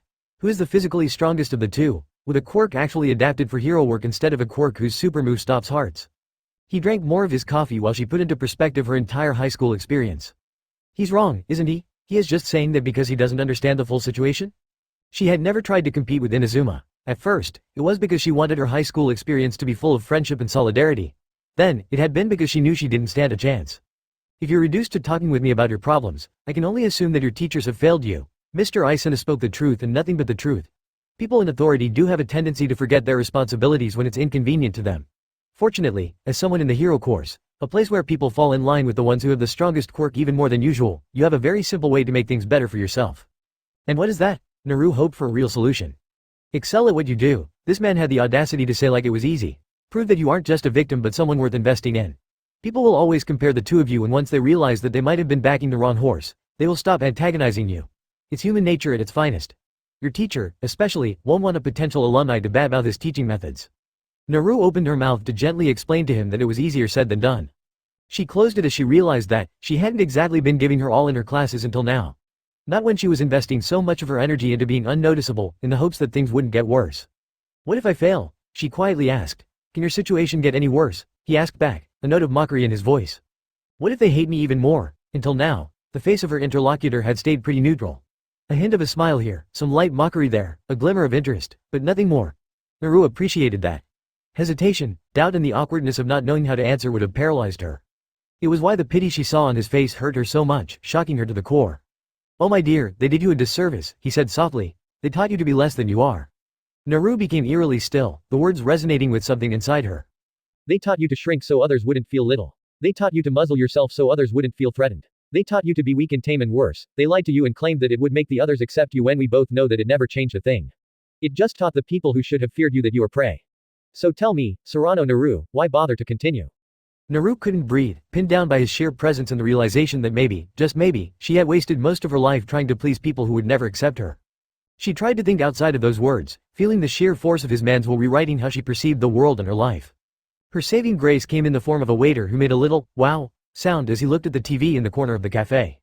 In the next moment, the pressure was gone and they were both looking at the TV that was showing something happening in Dubai. For that to be aired on a Japanese news channel, it either meant that a Japanese hero was involved or that the situation was really out of the ordinary. Yep, it was the latter. Mr. Nishina looked at it for a couple of seconds, annoyance coming from him in waves. He apologized to Naru and went outside to make a phone call, but since he let the door open, the hero student had no trouble picking up on what he was saying. Where are you? A small moment passed and whatever he was hearing, Mr. Isuna wasn't convinced. You seriously expect me to believe you were just chilling at home? He asked in the tone of a parent who was done with their child. It's better not be a helicopter I am hearing right behind you, do not hang up on me. The last sentence was said with an intensity that made Naru want to curl into a ball and to pretend that she was invisible. A passerby who got too close ran in the other direction. Another customer too close to the door hid behind his comic as if it was Captain America's mighty shield. But apparently, Mr. Nishina's son was braver than all the top 5 heroes combined. The terrifying DC fan walked back into the comic cafe, paid his bill and said something to the waiter that sent him running. He then stopped in front of Naru, apologizing for cutting their conversation short, for he had to go. Naru assumed he was on his way to ground his son for the next decade, and gave her his card, insisting on the fact that if she needed to talk, she was free to call him whenever she wanted. 10 minutes later, the waiter was bringing Naru a tiramisu, ordered and paid by Mr. Nishina in the hopes of making her feel better, which was adorable. Hawks, who had relocated to Dabi's apartment while waiting for his feathers to grow back because his loft was at the very top of the building and there was no working elevator due to some necessary sabotage so his handlers wouldn't come and bother him at home without a very good reason, received an alert on his phone. Lounging on the couch with one chicken tender in one hand and his phone in the other, he raised an eyebrow and threw the phone away. It was way out of the country so there was nothing he could do. I do not envy people in Dubai right now, the currently grounded number 3 hero muttered before swallowing the piece of chicken covered in hot sauce. Both Dabi and Shoto stopped arguing at once, something about how Shoto needed to go home because Dabi tolerated only one freeloader in his place. Hawks wasn't sure of who he was talking about, and Shoto ignoring him and arguing about Dabi needing him for groceries, and they looked at him with almost identical eyes. What? They both said as one. Hawks showed them his phone. A kaiju is currently attacking Dubai. Why are you looking at me like that? Who do you know in Dubai? Then it hit him. One member of the dream team was absent. The hero student who had jumped headfirst into joining a vigilante organization ran to the large TV bought with Hawks' money and turned it on, revealing the news report showing very disturbing images. Horrified, Hawks, Dabi and Shoto watched the news reporting that not only was a giant sea monster emerging from the sea to attack Dubai, but it was also showing a helicopter not affiliated with any local hero agency and what suspiciously looked like someone dangling from a rope to get closer to the beast. "It's not possible," Dabi whispered. "It has to be someone else." Shoto facepalmed so hard that it was a miracle he didn't knock himself out. "Snowdrift, what did you do? Snowdrift, answer me, please. Snowdrift, what happened? Snowdrift, why am I hearing that there is now a blackout affecting Dubai? Small Might 1541. I discovered how to use the new quirk, laughing face." David Shield choked on his orange juice as he read the news and how a villain had stolen a device to communicate with quirked animals and used it to provide a demonstration to his future buyers by luring a giant electricity-eating sea beast out of the depths by promising it a meal. Fortunately, the crisis had been averted, even though the vigilante who had convinced the beast to leave peacefully and who had apparently kicked the villain into a coma was nowhere to be found. Which was surprising as Dubai, like the rest of most countries in the Middle East, had good Samaritan's laws. But what left him coughing his lungs out wasn't the very interesting technology but the fact that the villain who had been arrested, Wolfram, had an uncanny resemblance to the actor he had hired to steal his prototype. Good thing I haven't sent him the plans to break into Island yet. Inazuma Reika raised her hands to her hair and pulled it in a high ponytail, the kind that complemented her height and her face. Then, she looked at her classmates, both her subjects and her burdens. She worked hard to be liked, because her profession necessitated her to be popular. She remembered the names of most of the people she met, she remembered what they liked and disliked, and she had learned to notice the shifts in the class dynamics. She paid attention, gave the impression that she cared about those people, and in return, they followed her example. It was why she immediately noticed the slightest changes. It wasn't much, of course. Only a couple of days had passed, after all, but the hypersensitivity born from what had happened in high school confirmed that her classmates were wary. Worse, she could feel a note of doubt in the more neutral members of the class. And this change could be traced back to Serrano Naru. She held her head higher. Instead of anxiously looking around during breaks, hoping for someone to pay attention to her, she had her ill nose in her schoolbooks. And today, during the physical assessment test, she not only finished in first place but also by a huge margin. It wasn't surprising for someone with a heteromorphic quirk, for whom enhanced strength and athletic abilities were a given, but last week, Serrano hadn't been putting so much effort in her training. She had just tried her best to be as forgettable as possible. If only you had shown that kind of ambition earlier. After school, Reika once again refused her classmates' offer to hang out and she went straight to an expensive gym that allowed its members to use their quirks. Unlike the place in Dika, there was nothing to tell her how much voltage her strikes accounted for, but it wasn't like she needed it. She put the timer on and went to work, lightning crackling from her fingers and striking the metal target with such power that it sent it swinging back and forth under the impact. Reika didn't wait for the target to be still again as she aimed and aimed again, touching it every time. Reika had always known that she would become a hero because, no matter how unfair it was, only heroes could use their quirks and she couldn't imagine a life where she wasn't allowed to use something that defined her. She hit 2 targets 52 times in 1 minute, leaving only traces of fuming metal where the targets had once stood. Her aim was perfect. Her power was growing stronger and stronger. And she was exhausted. There was a limit to how much electricity she could produce. She was pushing her limits every day, making her electricity production more substantial little by little, but others had access to more just because of how their quirks worked. Same thing went for her stamina. She ran every morning, before school even started. She trained after school. She invested so much time and effort into being at peak strength, while knowing perfectly that she couldn't compete with people who didn't put a tenth of her efforts into growing stronger. It was what had enraged Reika when she had first seen Serrano. A stupid goody two-shoes who took her abilities for granted. Urging her to reconsider her career choice had been a kindness. Better now that after she had been injured on the job. If she couldn't get through high school, being a hero was out of the question. But now, Serrano was waking up too late, trying to catch up. Worse, her renewed but futile efforts were a problem because she would be riding on Reika's coattails. Her brand would be affected by another hero student, especially as Serrano's appearance alone would catch people's interest. They would be compared, and that was why Reika didn't only need Serrano gone. She needed her to disappear from the heroic scene. History had proven that one grain of dust could mess up the whole thing and she wasn't taking risks anymore. She gritted her teeth, pain throbbing in her head at the memory of Midoriya. There wasn't a day she wasn't regretting what she had done to him. After all, she had lashed out one time in her life and it had almost destroyed everything. The little quirkless freak had latched on this excuse to suck her whole family dry, blackmailing them so he wouldn't pulverize Reika's chance of being a hero. It had taught her to be more careful. Reika grabbed her phone, unlocking it by drawing a lightning, and she went to the one place where she allowed herself to vent. She went through her lists of online friends, selected 3 carefully, and threw the same message to all of them, like bottles to the sea.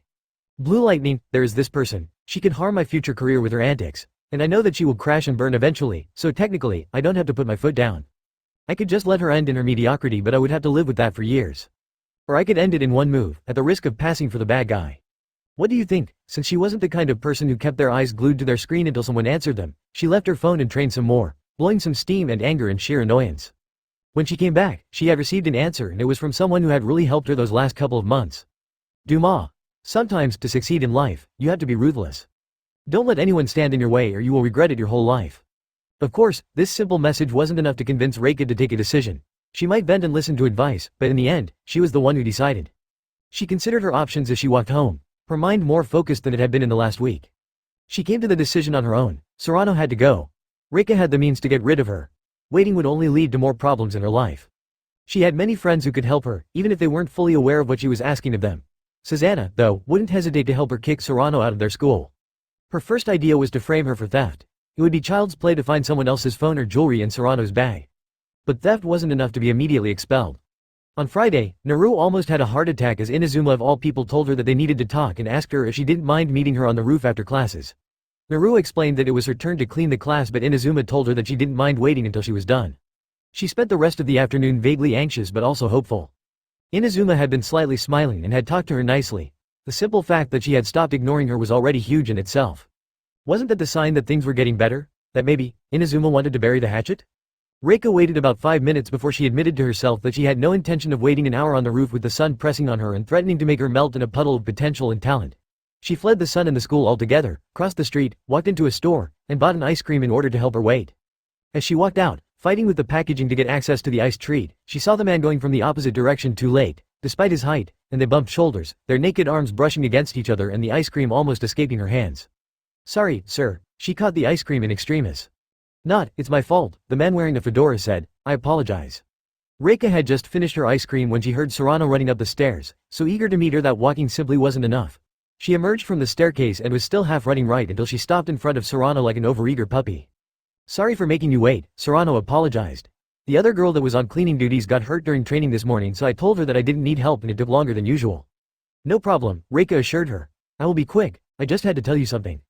Serrano almost stood to attention, which would have been cute if it hadn't once again proven that she didn't have the shoulders to be a hero.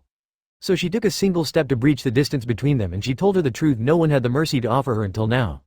"You're not hero material. I hope you would realize it on your own, but someone has to tell you. You will never become a hero. You're simply not worthy." Serrano's nervous smile disappeared, and where Reika had expected some tears or for her to look like a kicked puppy, she was pleasantly surprised to see the eel's eyes turn cold.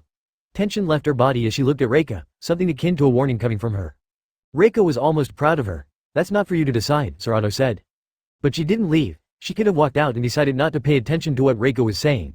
But either because she knew, deep down, that it was the truth, or because she wasn't strong enough not to listen to someone's opinion of her, Serrano Naru stayed. "You're right," Reika said, barely paying attention to the words coming from her mouth. Some gleeful energy was coursing through her. It was about timing. And if Serrano had any kind of recording device, she would need the right voltage to destroy it. It's for everyone to decide, and anyone who ever looked at you has already come to the obvious conclusion. Because by Monday, Serrano would be expelled for attacking a classmate. Serrano looked at her, exhaustion coming from her. "Why do you hate me so much, Inazuma?" she asked, and there was a tiny note of childish hope that maybe she was wrong. Maybe she could fix herself in order not to be disliked so much. Reika wasn't without mercy, so she told her the truth. "Because you keep standing in my way," Reika declared just before her arm lashed at Serrano, her palm connecting with the girl's chest a moment before she called upon her quirk to shock the eel. Time stopped as Naru understood what was going to happen, all the ramifications from tonight, while being completely powerless to stop it. Inazuma's plan was simple. She was going to shock her with an electricity quirk that was more powerful than Naru's, but in the end, Naru would be fine because of the substance she secreted during stressful situations. It wasn't something she could control, a stress response that worked to keep her alive, no matter what her decisions were. She had a very similar reflex when it comes to the electricity producing part of her quirk. If she was in danger and someone touched her, she would shock them. It wasn't something she could control. She had given several static shocks to her friends in the past, and just because they had startled her. But she knew what Inazuma was capable of. She knew what kind of damage she could inflict, and Naru's body was already producing a devastating charge in an effort to protect itself. She would strike Inazuma. She would look more hurt than her, though her resistance to electricity would protect her from the worst of it. It would be Naru's word against her. The element who disturbed the class would be expelled for attacking the star student. And Naru couldn't do anything to stop it. Naru's quirk sprang free, inflicting havoc on a fellow electric predator under the misguided hope that it would be enough to break free, to save itself. But Inazuma's own attack never came. Instead, the blue-haired girl tried to take a sharp breath, but it never reached her lungs as all her muscles were locked into place by the electricity coursing through her, in a way that wasn't supposed to happen to people like them. Her hair stood on end, her hand gripped at Naru's chest in a way sure to leave a bruise, and for a moment, she looked so surprised that it was almost comical. But as the slime drenched her uniform and severed the flow of electricity between them, Inazuma managed to let go of her. Though it might not have been the right word, as it didn't look like she had decided that on her own. The girl who had bullied Naru all year dropped to the ground. Naru just looked at her, too stunned to do anything else. She didn't understand what had happened. None of what was happening made any kind of sense and the incongruity of the situation left her mind blank. Fortunately, training took over, pushing the panic back long enough for her to hear the instructions of her teachers when it came to first aid. She fell to her knees thanks to Inazuma, touching her neck to take her pulse. Electricity tried to course through them once again, the residual charge of her own attack, but it bounced harmlessly against her. Inazuma had no pulse. Naru's hand immediately went to her phone. She had to call the paramedics and start CPR. She had to call for help. Students were gone, but a teacher might still be here or even a hero. She would lose everything while she did that. Even if they managed to save Inazuma, no one would believe it had been an accident. No, a setup. She didn't know the statistics for how disciplinary hearings ended for people with heteromorphic quirks, but she didn't need to. Inazuma's plan would work, one way or another. She couldn't think. She could barely breathe. She didn't know what to do. In the end, Naru grabbed her phone and made a call. Calm down and tell me what happened. I see. Don't move. Don't do anything. I am coming. 5 minutes later, Mr. Nishina found her still doing CPR on Inazuma. She had felt ribs breaking under hands, but she hadn't stopped. If Inazuma's heart started beating again, she would hardly complain about a couple of broken ribs. Actually, she would, Naru acknowledged. She would be sure to tell everyone how I broke her ribs after I attacked her unprovoked. Naru had discovered that it was possible to hate someone and to still want her to be alive, which was a novel experience she could have lived without. Unless you plan to put even more of your DNA on the crime scene, I suggest you stop, Mr. Nishina said, completely unbothered by the dead teenager on the roof and the other one on the edge of a nervous breakdown. Naru didn't stop. If she stopped, it meant admitting that she had. She stopped, looking at her trembling hands, then at Inazuma's corpse. She's dead, she finally admitted. I killed her. Mr. Nishina didn't say anything. He didn't even look like he cared about what was happening, and part of her wondered about who was the man she had befriended at that comic cafe. But this question currently ranked last in her list of priorities.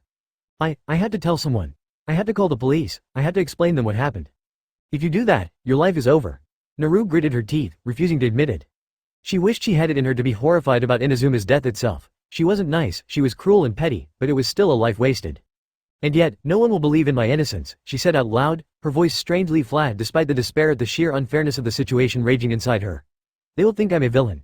Even if I manage to prove my innocence, this will be in my file. I will never escape the stigma of what happened, and it will affect my family. All because Inazuma had decreed that Naru was in her way. In this moment, Naru discovered two things about herself. Two things she had suspected, but it was only at her lowest point that the realization fully hit her. She wasn't as nice as she thought she was, something she had suspected because someone truly good wouldn't have to make so much effort in order to be nice. And she didn't really mind. Being nice was exactly what had put her in this situation. If she hadn't made so many efforts to appear good and unthreatening and to try to be accepted, her life wouldn't be over. The heteromorphic girl looked up at Nishina, studying the face of the man who had answered his phone call in the second, of someone who didn't seem bothered by dead bodies, and that looked like he was waiting for her to make a decision. What can I do? Naru asked. She wasn't asking what was the right thing to do. She was asking if he had a solution for her to get away with what had happened. The slightest smile lifted up a corner of Nishina's mouth and something brightened his gaze. It was pride. You leave right now, he ordered. You go home and you don't say anything about what happened tonight. Destroy the clothes you're wearing. You don't have an alibi, so if anyone interrogates you, I suggest you to say that you were training in order to be a brave little hero. You will never tell a soul about what happened tonight. You will pretend you don't know anything. I will take care of this. Naru didn't hesitate. She stood up, wiped her hands on her sweatpants and bowed deeply, because that seemed like the thing to do, and she walked to the roof access, ready to follow faithfully each and every of Nishina's instructions. But she paused right in front of the door, her hand hovering above the doorknob. She turned and looked at him. Who are you? Nishina Hajime smiled. It wasn't a nice smile, but in this moment, Naru was convinced that this was the realest thing he had ever shown her. You can call me a concerned third party, I suppose, the man she didn't know anything about told her. On Monday, Naru came back to school like nothing had happened. Oh, she was convinced that from any moment from now on, the police would come and arrest her, but Inazuma had done a wonderful job when it came to teaching her how to repress her emotions, and she made sure to use every single one of her lessons. 2 days later, her homeroom teacher told them that Inazuma was nowhere to be found and that her family was extremely worried. That if anyone had any information, they had to tell him or the police. She found an excuse to wander on the roof, but she found nothing. No sign that Inazuma had died there. No sign that the place had been cleaned. It was as if she had dreamed the whole thing. Several days later, Naru received a phone call from a police officer asking him routine questions. She made the right noises, staying calm and collected. Maybe it was a sign that something was wrong with her, that something had broken that night on the roof. But deep down, she did feel guilty for what she was putting Inazuma's family through. The problem was that her relief was stronger. Now that Inazuma was gone, she could breathe again. Once she came back from the summer break, several classmates started to invite her to hang out. Now that Inazuma was gone, scurrying for her favor made no sense. Several of them apologized. Her homeroom teacher suddenly found himself more attentive to her needs. Because what Naru looked like, what she wore, her social standing, all of this would have mattered in any other type of setting, but she was in the hero course, which privileged quirks above all. And now that Inazuma was gone, no one in the hero course had a quirk stronger than her. Naru had come back to the comic cafe the next day, though. She has sworn to herself that she wouldn't let anything show on her face when she would see him again. But no matter how many times she came back there, she never saw him again. As if his job was done. 4 Chapter 37 to 37 first started to lift the blanket under which the seventh holder of One for All had been seeking refuge for the last 2 weeks. The only thing sticking out of said blanket was her arm, as she was using Third as her emotional support plushie. "Nana, are you feeling a little better?" A high-pitched whine saturated with despair and disgust answered him. First promptly let go of the blanket, now afraid of what sorry state it was hiding. It reminded of that time where his brother had called his hero, brother-in-law, taking advantage of the vigilante's brain imploding in white-hot panic as he realized that he was now technically part of All for One's family. If they had learned anything from this experience, only time allowed them to heal from such a shock. All for One was waiting for Izuku at the airport, a circle of emptiness around him as everyone seemed keen on giving him as much personal space as possible. Izuku, walking as fast as he could without outright running, politely greeted him and pretended that he wasn't a ball of stress. This was quite the challenge as he could hear the sudden loud noises of conversations and the sound of people being sent into action behind the walls hiding the custom services. All for One asked him if he had enjoyed his trip. Izuku assured him that those were the best vacations ever, and they just as politely didn't mention the kaiju incident while they were still in the airport. After all, this conversation would probably lead to a lot of screaming. All for One could be hysterical like that. And neither of them wanted to draw attention. "Why is your bag so heavy?" All for One suddenly asked, despite the fact he was holding it with one hand as if it was barely heavier than a couple of grapes. Izuku grabbed him by the arm because this was a conversation they ought to have walking away from custom. The teenager vaguely noted how tense All for One was only for the evil white cat to immediately relax under his touch. "My mom's boss offered me a collector All Might bust and since we got along, he used his quirk to turn it into gold," Izuku whispered. All for One blinked. "How did you manage to make it past custom with a giant All Might bust made of solid gold?" "Mostly through hopes and prayers but also a touch of super speed at the end," Izuku explained as he dragged the supervillain along before his All Might merch could be confiscated. All for One laughed. As soon as All for One warped them home, Izuku let himself fall on the couch, his body lying down on its own and his muscles now refusing to move. After hours on the plane and very little sleep in the past 24 hours, he felt especially happy on this couch. He would never leave it again. He closed his eyes for just a couple of seconds, only to frown as he opened them to see All for One about to carry him from his cherished couch. "Go sleep in your bed, Izuku," All for One told him. Izuku shook his head, grabbing his phone and going straight to the clamor app. In a couple of hours, the teenager said, "I need to check that everything is alright with anyone. I trust Gwen but I didn't have a minute to myself to check on the server while I was." A traitorous yawn threatened to dislocate his jaws. The even more traitorous villain living under his roof snatched his phone and threw it in his room, obviously expecting Izuku to follow it. How devious. How nefarious. How? Izuku's brain was too tired to find another word. "Go to sleep, Izuku. We have a busy day tomorrow. Your criminal empire can survive one more day without your supervision." It was extremely late, or early, when Izuku heard some scratching sounds at the door. So late, and with Izuku was so out of it, his body having reached the point where he either needed coffee or attempted murder to think like a normal person, that he just assumed that a cat was scratching at his front door. The strange noises at the door continued, but it was only when he heard a click and the sound of the door being opened, which cats weren't supposed to be able to do, that he started to be concerned. Not even raccoons forced doors, did they? He didn't know enough about raccoons to be sure. When he heard someone definitely heavier than a raccoon take a step in the apartment, he got out of bed, full cowl right under his skin, not quite awake but he didn't need to be conscious to fight for his life. He opened the door, slamming his hand on the interrupter, light flooding the place, and the trespasser groaned, freezing because light was frying his eyes. He was dressed in black and wearing a ski mask on his head, which must have felt awful because it was summer and there was no AC in the whole building. The guy had All for One's fancy jacket in one hand and All for One's wallet in the other, probably distracted by all the money in there, and there was a gun at his belt. Where did he even find that one? We're in Japan. Izuku didn't intervene because All for One had just exited his room, Izuku's mother's room, before Izuku and was already on the move. The other reason why Izuku didn't intervene was because he was facing a robber and he couldn't understand for the life of him why he had chosen this apartment. There was nothing expensive here. The TV was as old as Izuku. No jewelry. The most expensive stuff right there belonged to All for One and Izuku didn't feel the need to hurry unless that thief was an All Might fan who had eyes on his collection. So he didn't exactly hurry out of his room. With hindsight, he would admit that he had been very tired and might not have been thinking clearly. As Izuku was wearing an All Might pajama, the thief didn't register him as a threat. Of course, since a 2 meters tall pissed man wearing pajama pants and a Darth Vader shirt was walking towards him while giving off "I'm going to rip your head off and use your skull as a cup to drink my coffee" vibes, it was completely possible that he didn't even see Izuku. After all, in the same situation, Tartarus guards had not even registered the teenager's presence. The thief fumbled to grab the gun, the wallet and the jacket falling to the ground, and to his credit, he actually managed to get it out.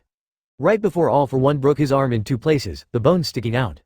Izuku only had the time to blink and the thief's horrible scream was cut short because All for One grabbed him by the throat, his other hand grabbing the belt, and he carried the poor moron horizontally through the apartment, as if he didn't weigh anything. Carrying him all the way to the large window, left open because, again, it was summer and they were desperate for some fresh air. All for One, cool as a cucumber, threw the squirming thief by the window like he was trash. The sociopath was turning around like a man who considered his job done and was about to go back to sleep like he hadn't just thrown a whole man from the 6th floor, and he had the gall to look surprised when Izuku full-cowled past him, black whip bursting from his arm and catching the guy before he got brutally acquainted with the ground. At the last second, Izuku remembered to put some wiggle into it so the guy wouldn't stop too abruptly and snap like raw spaghetti. Alas, since All for One had thrown him forwards and not downwards, the thief kind of swung and hit the wall, the shot going up the black tendrils and in Izuku's arms. Well, at least, the imbecile had stopped screaming. As if this night wasn't complicated enough, someone chose this specific moment to vehemently knock on the door. Why? What did I do to deserve this? What is happening here? Izuku's neighbor screeched. It was stealing one for all, wasn't it? All for One went and opened the door, confirming that there was always a way for things to get worse.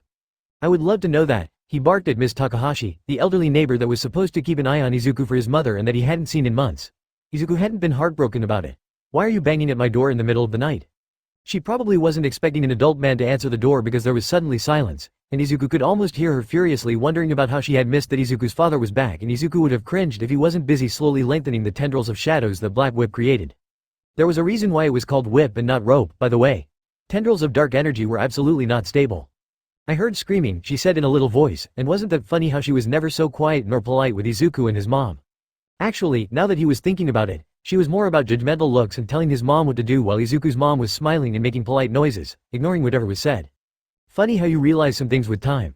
So did I, All for One said, starting to give Izuku a heart attack. Probably someone turning their TV on without realizing how loud the sound was. That doesn't give you the right to come here in the middle of the night. The rest was a little blurry because half of Izuku's torso was outside the window, he was in pain, and in the background, he could hear All for One unleashing his inner Karen on his unsuspected neighbor, pretty much implying that she was being nosy and a horrible old crone that was willing to blame an isolated kid for anything wrong, at an ungodly hour in the night. I think he is low enough for me to drop him without injuring him further, right? Right after he did, Izuku discovered that judging distance, at night, was far more difficult than expected. Whoops. On the good side, a new scream confirmed that the thief was actually alive. Mostly, what was that? Ms. Takahashi asked sharply. What was what? All for One answered, annoyance and exasperation saturating his every word. That scream, just now. A long silence ensued, where All for One managed to heavily imply that she was a senile old bat without even uttering a word. Izuku was honestly impressed, and wondering if he ought to take notes. Good night, All for One finally said, closing the door on Izuku's neighbor. Hi Mom. A strange man answering the door instead of me, you say? How strange. Ms. Takahashi insisted that she had seen that villain-looking man. Well, you know Mom, at her age, I am not surprised that she is getting confused. All for One came back and stared at Izuku. What? Izuku asked. You are a chaos magnet, All for One sighed. I spent 2 weeks enjoying boredom and as soon as you come back, crime finds me. I don't see what you're talking about, Izuku lied while keeping a straight face. That was starting to become a habit. My life was calm and peaceful before you barged into it. And now, you're ruining my good relationship with my neighbors. The supervillain looked at the door he had closed on, pouring so much disdain in that glance that it was a miracle said door didn't burst in tears. You should thank me for ruining that kind of relationship. Izuku smiled. He couldn't help it. I suggest you go to sleep. We have a busy schedule tomorrow. Izuku doubted that he could just go to sleep after someone had broken into his home. He would have to replace the lock on the door, in such a way that his mother would never find out about it, check on the thief to see if he had managed to walk away on his own or if he needed an ambulance, and probably found a way to annoy All for One so the teenager could sleep soundly.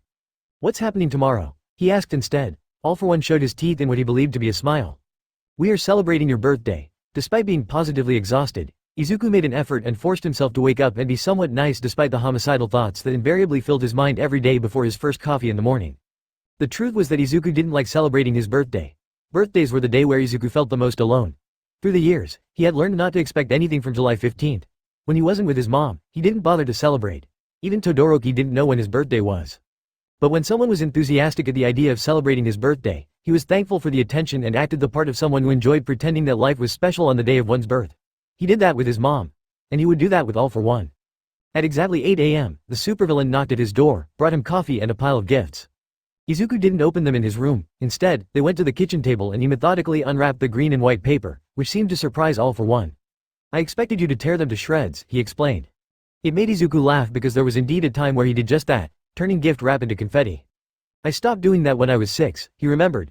Before All for One had mentioned it, the memory had been completely occulted, like so many moments from his past.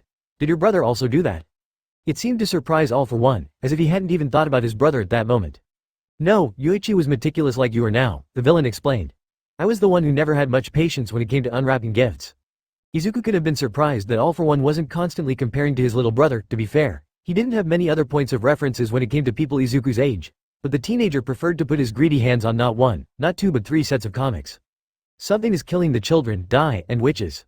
Izuku loved horror. For someone like All for One who was pathologically allergic to All Might merch, this was the best gift one could offer to him. Thank you so much, Izuku smiled. I can't wait to read them. All for One, smug like the cat who had just caught the canary, then leaned forward. Izuku didn't exactly accept the hug, but he spent a little too much time debating if he ought to show his gratitude by not squirming away or if it was a bad idea to let All for One think that he was allowed to breach people's personal space as long as he gave them stuff first before, and when All for One let go, it became a moot point. Not yet, the supervillain informed Izuku. We have a schedule to respect. Going to the cinema was an experience that went beyond simply watching a movie. It was an experience, a way to immerse oneself fully into a story through one's eyes and ears, and for Yasu, it was the only way not to be distracted by what he was hearing outside his apartment. Of course, even the environment of a cinema didn't prevent him from picking up every noise around him. However, it allowed him to focus on what people were saying about the film, like a running commentary or even live reactions, instead of the sound of people eating popcorn, of doors and seats creaking, or even on the sound of people breathing. He was aware that his hobby of listening into people's conversation was morally complicated, but in his defense, he was probably the only person in the world not to mind people talking during movies. It was why today should have been a good day. The cinema had organized a day dedicated to old horror movies, which always caused good reactions, and there were few enough people for him not to have to follow too many conversations at once. At least, it would have been the case if Yasu hadn't picked on a conversation that had made him sweat in fear for the last hour. A man who was going to haunt his nightmares tonight commented when he saw someone get brutally attacked. This is not the sound a man dying from a stab wound to the chest would make. He was a very tall man, white-haired, wearing a black shirt that cost more than Yasu's entire outfit, black slacks, and probably expensive shoes. He was eating an ice cream, the second one since the movie had started, even though there was nowhere around here selling those, and Yasu had no idea of where he kept finding those, and the cotton candies, and the special edition chips, and the food that kept appearing in his hands. Not only was he watching an absolutely terrifying movie like it was a Disney, but Yasu was also convinced that this man knew from experience what was wrong with the gory deaths appearing in the movie. On the big screen, the serial killer defenestrated the U.S. Marine. And that's not how someone breaks his legs after falling from the 5th floor, the teenager next to him commented. He was wearing a green hooded t-shirt with bunny ears. He was eating cotton candy and drinking soda from an actual glass. He also hadn't even flinched once since the movie had started. When you land feet first like that, the bones of your leg puncture the insides of your chest and certainly don't break at a 90 degrees angle. This also sounded like something that was known from experience. Yes, I'm aware, the adult next to him gently mocked. At this point, Yasu was torn between morbid fascination and the hunch that if they surprised him spying on them, he might not get home tonight. I am so glad they stopped using CGI in everything. The adult, father, brother, uncle, he seemed a little too young to be the father of a teenager this age. The special effects are better at withstanding the passage of time. This made the college student frown, confusion overtaking the dulled terror coursing through his veins.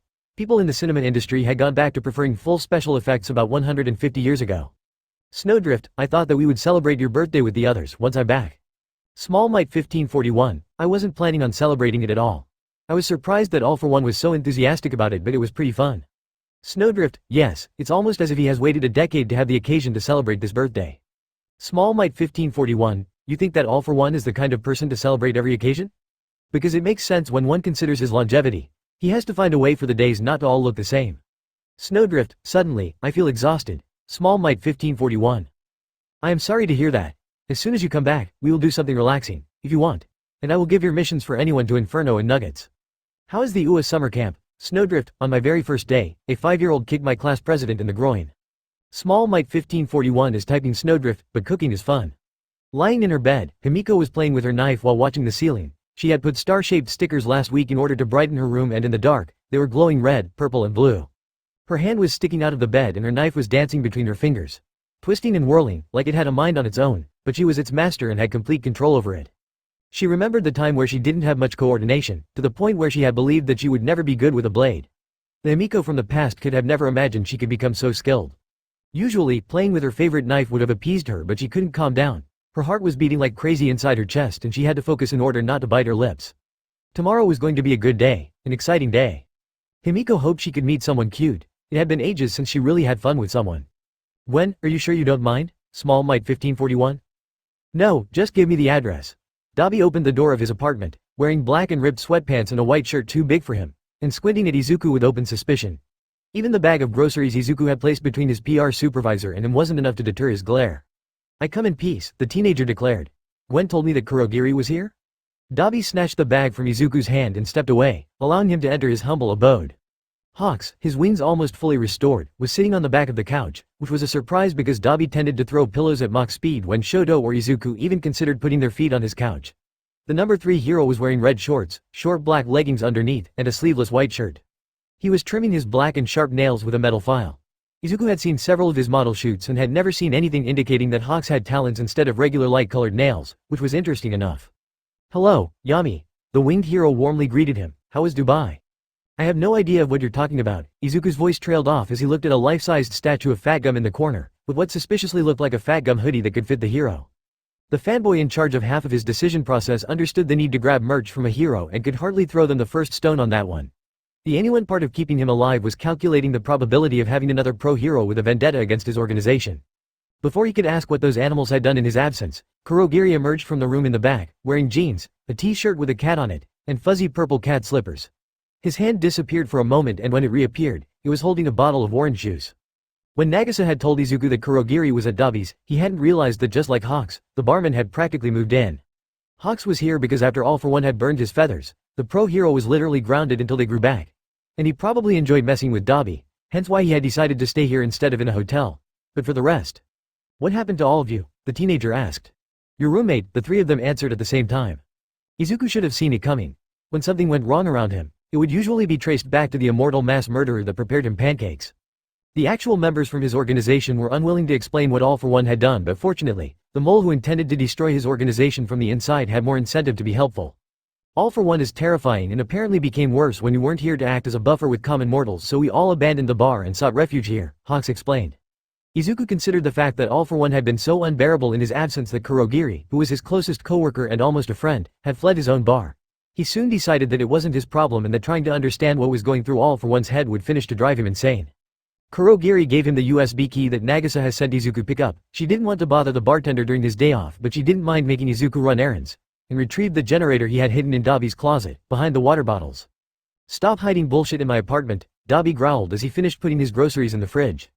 Izuku considered explaining to him that only luck and faith kept this apartment in one piece and that bringing supplies was a form of love language to be sure that Dabi, or any guest, such as Todoroki, wouldn't be left without water, electricity or food on the day said luck ran out. "No," the teenager said instead. Fortunately, he managed to get through Kurogiri's warp gate before the flaming pillow could nail him in the head. Small Might 1541. "I am here." Nagisa didn't answer his last message, leaving Izuku standing in front of a residential building.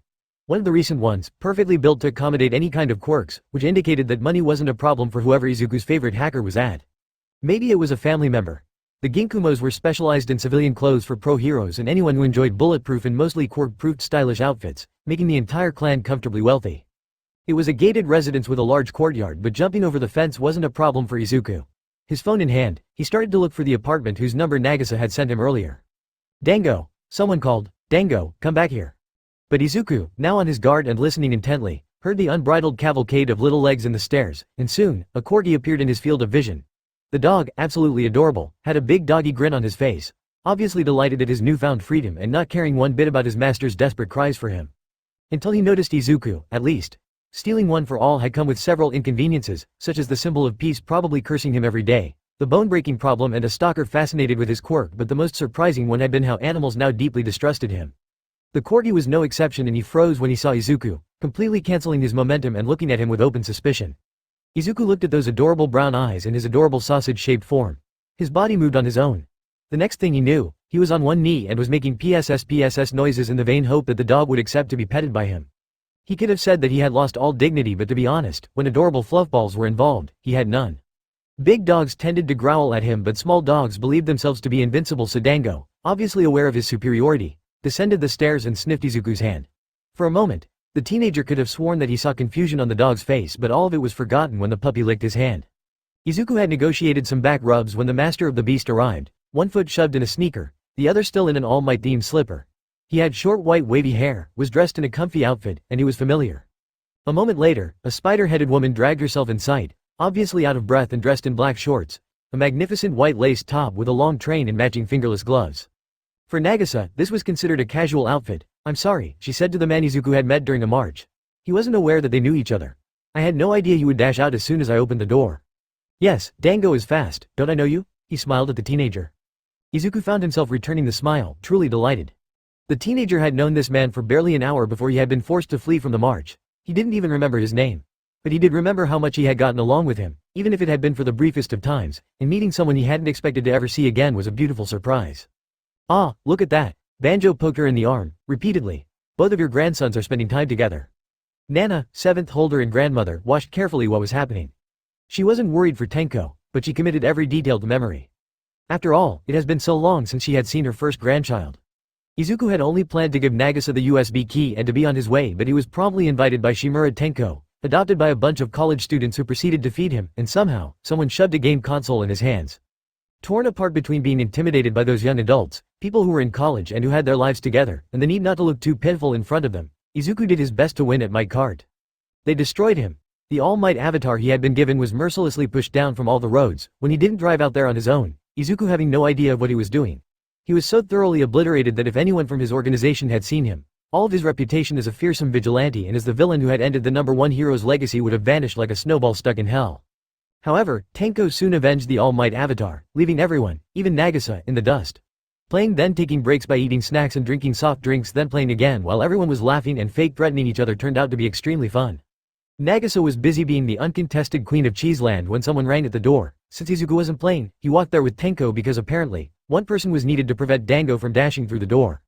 This turned out to be an excellent precaution because Izuku looked away from the dog sleeping on a pillow, stomach exposed, little legs in the air, for 2 seconds and the next thing he knew, his hands had moved on his own and he was holding the corgi right above the threshold. "Oh, nice reflexes, Makumo, and hi, Gran, Tenko, I didn't know you were busy today." Izuku froze. First came denial. He couldn't be so unlucky, then came bargaining, as he thought he had earned some rest and for the universe to stop mistaking him for a chewed toy. Anger should have been next, but he was holding a puppy, which tended to drain any feeling of rage out of him. So he looked at the little old man holding several boxes of baked goods. He had a cardigan and a cane. He was the embodiment of the sweet old man who liked to dote on his grandson. Last time Izuku had seen him, he had been in his hero costume and Hosu was burning. The sweet old man, all too happy to share his snacks, had kicked Izuku in the chest so hard he had broken several of the teenager's ribs. "Beat his ass, Sorihiko, come on, he is right here, one kick and this nightmare is over." "Do not be mean to my nephew," he started it, "do not be mean to my grandson. You're the one who told Gran Torino to beat his ass."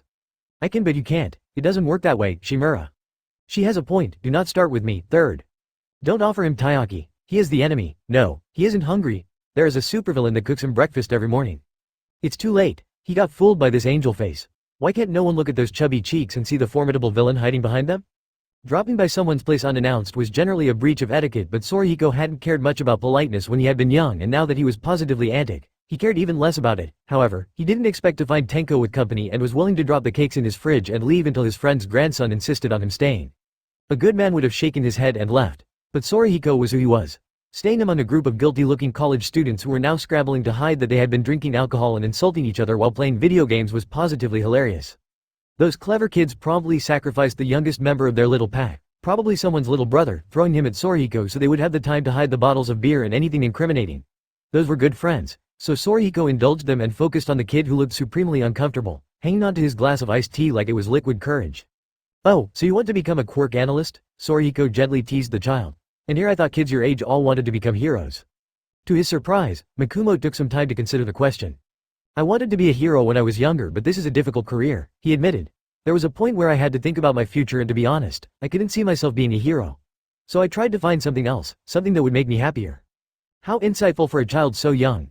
Yes, every hero has to pay a heavy price to do their job, Sorihiko confirmed. Most of them retire before they're 40. Back when Sorihiko had obtained his license, heroes were short-lived, they didn't live long enough to reach the age of retirement. Now, pro heroes tended to be shooting stars. They shone for a couple of years before crashing down as their bodies stopped working. When Sorihiko was still a teacher, half of his job had been to make sure that his students had good habits and good training so their bodies wouldn't break down once they reached the age of 30. Toshinori's image appeared in his mind. He hadn't been the best teacher. "It's good that they are children like you." His voice was surprisingly soft. "The world needs more than pro heroes to function." Makumo nodded. "But honestly, I never thought you were a quirk analyst when you so obviously work out," Sorihiko laughed.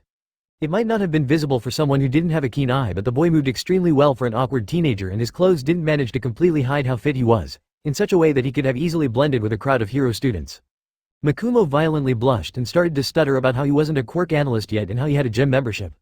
Sorihiko proceeded to ask him if he worked out to have success with girls. The boy became an absolute mess and Tenko ran to them, saving the child from Sorihiko's teasing. Small Might 1541, did you not do a background check on him? When, he's a friend, I don't do background checks on friends. Small Might 1541, can't you make an exception when they're related to heroes?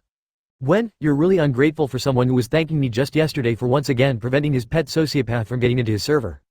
Izuku's nerves were positively frayed once he reached the beach house and he decided to go for a nap in the vain hope that his brain would stop screaming in blind terror. He let himself fall on the bed, too tired to move while his brain was going through the conversation with Gran Torino again and again. Had the old hero noticed his hesitation? He had briefly thought of telling him that he was past the age of wanting to be a hero now that he was in a high school with no hero course, but he had realized that he had no idea what kids his age felt. He would have to ask Yuto and Hebasuga later. He should have asked earlier. Would it be suspicious if he distributed surveys to his classmates in order to know what people his age thought? Izuku fell asleep at some point and only emerged from his slumber when he noticed All For One hovering by the door.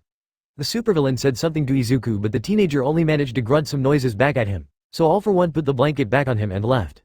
Izuku closed his eyes again. When he opened them, it was pitch black outside and his phone was doing its best not to implode under a deluge of notifications. Slap of Justice, Summer Camp of UA under attack. Please, send help. Son Goku. Request for help. I don't know how many villains there are, but some of my classmates are injured. Float Mind to Space, I am a hero student. I know you have no reason to trust me, but please we need help, Burabiri. Help, Poltergeist, request for help. It's not a trap, I swear. God of Darkness, request for help. Carmen, request for help. Le Miserable, Holiday, Legacy, under attack. We can't use our quirks, Shadowman, send help, please. Lamb, request for help. Snowdrift, don't come. Stay where you are. 4 Chapter 38 to 38. The secret to being good at one's job was to enjoy it. Nomura Rokuro was standing at the edge of the cliff, staring at the building where 40 hero students, 6 pro heroes and 1 child were sleeping. It was 3 a.m. Between the intensive quirk training that lasted the whole day, having to watch over 40 students and the remedial lessons that ended at 2 a.m., all of them were exhausted and would sleep like the dead. They should have known better than to leave themselves so vulnerable. After the attack on the USJ and even after the Numis had been free to have fun in that mall, the heroes shouldn't have let the children who would succeed them leave the safety of their school. Horrible things happened to people who didn't know how to protect themselves and their guardians were left with a lifetime of regret. He turned towards his ragtag bunch of misfits, carefully chosen for this mission, be it because of their quirks or because of their sadistic predilections. 2 of them hadn't even waited, preferring to wander and have their own brand of fun. Rokuro would have hated to get in the way of their spontaneity. Gentlemen, ladies and esteemed monsters, he smiled, adopting the same expression of someone he used to know and who always seemed completely in control. It's time to do your worst. A little away from the others, someone curled into fetal position, his hands with bloodied fingers digging into his mop of purple hair, started to make a high-pitched whine, then begged, just like he did every time something was expected of him. I can't do it, I can't do it, I can't do it, I can't do it. Rokuro could remind Saro, a nickname the purple-haired man hated, that he didn't need his cooperation, but he already knew it. A good leader didn't need to dirty his hands, especially when a bunch of overgrown bullies with something to prove could do it for him. 5, 4, 3, 2, a heavy boot kicked Saro in the back, sending him face first into the dirt. He didn't stop begging. Will you shut the fuck up? Steel hissed, the sharp metallic strands she had for hair hovering over his limp form, like she could barely restrain herself from stabbing him. Hey there is no need to get mad over this, Rokuro lazily said, but his glance towards Steel was enough. She froze, not in fear, but out of careful consideration for the fact she had just attacked a member of their team and Rokuro would have legitimate reasons to break her in half for that. Meanwhile, Saro, finally quiet, moved in Rokuro's direction. Rokuro gave him a hand, hiding his disgust as he felt how clammy Saro's palm was and helped him back to his feet, cementing the image of a just leader who cared about the members of his team. Don't forget where you come from, he warned them, his voice now lower and his smile sharper. You might be here to enjoy yourselves, but your targets can't be each other, is that clear? They didn't nod, but none of the killers he had brought with him dared to look him in the eyes, which was good enough of a reaction. Rokuro waved his hand. Go have fun, you know what to do. They didn't need more than that, leaving one by one, both to get away from him and because what they were craving for was close. All of them were killers, but just the opportunity of snuffing the life out of someone wasn't enough. It went deeper than that, for they all despised what they felt that society had done to them. They resented the fact they had become the dregs of society and they wanted some payback. The future elite, the people who had what they had been deprived of, made for perfect targets. Soon, only 3 Numis and the one person who wouldn't fight tonight stayed with him on the edge of his cliff. I am surprised you're not calling your new friend, Michael said, his long blonde hair swirling around him. His smile showed teeth that made anyone looking at him feel that they should be pointy. That was the thing about Michael. He felt wrong, in ways hard to perceive. Rokuro, as someone who had spent years perfecting his nothing to see here, completely human and normal appearance, could pick up on the slightly off proportions and the myriad of little details that elicited the uncanny valley, but normal people seemed unable to notice anything that wasn't extraordinarily obvious. I don't mix business and pleasure anymore, Rokuro simply answered. Oh, he was tempted to warn anyone of what was going to happen. But he had a job to do, and in any case, inviting that fascinating new player to the party felt like cheating. Michael chuckled, his voice kept low but somehow managing to be incredibly annoying because of a pitch too high for human ears to pick on but still perceivable to most people in the worst ways, and he went to work. At about 3 in the morning, 40 teenagers were startled into consciousness as a deafening noise shattered the silence of the night. Some of them immediately recognized them as explosions while others thought it was the sound of thunder, and a few didn't even try to identify it. All of them looked by the window and saw the fire and the smoke starting to rise from the crown of the trees. They reacted as one panicked entity. They might be hero students, they might have been told what to do during dangerous situations, but this knowledge hadn't been drilled into them yet, and they ran outside their rooms, their minds overwhelmed by the urgency of the situation. Most of them had the presence of mind to grab their phones. They took nothing else as the rest of their stuff was outside the room in which they were sleeping. Nothing happened to the first people going through the door just so the second wave wouldn't suspect anything. Students crossing the threshold never made it to the other side, and in the confusion, the remaining children didn't immediately notice it, as they crossed another door further down the hallway. When they heard the sound of several massive explosions detonating at once, the 6 pro heroes still in their bed woke up instantly and sprang into action. They didn't take the time to change into their hero costume. They grabbed their shoes and their support gear, and 5 of them ran to the students while Mandalay ran to Kutra's room. It took them less than 50 seconds to reach those rooms, only to find them completely empty. Mina was running through the hallway, blindly reaching behind her to grab Toru's hand, and in the next moment, she was in the forest, all alone. Stones and sticks were digging in her bare feet, and while she wasn't surrounded by fire, she could smell smoke. Her mouth opened on her own, ready to call the others only to think better of it. Someone had teleported her out here. It meant that the fire wasn't a freak accident but someone literally trying to smoke them out. It's happening again. Just like the USJ. She only managed to take one careful step before a blood-curdling scream pierced the silence. The sheer pain and horror in this sound splashed her like cold water, leaving her trembling, her acid begging to be released just so she could feel safe again. Who was it? It was gone now, and she couldn't tell if the scream had come from a boy or from a girl. She couldn't tell if it had stopped because they were safe or if it was because the sound of someone babbling reached her. She lowered herself so she would be hidden by the trees and the darkness, and she slowly started to advance, tiptoeing so she wouldn't make a noise.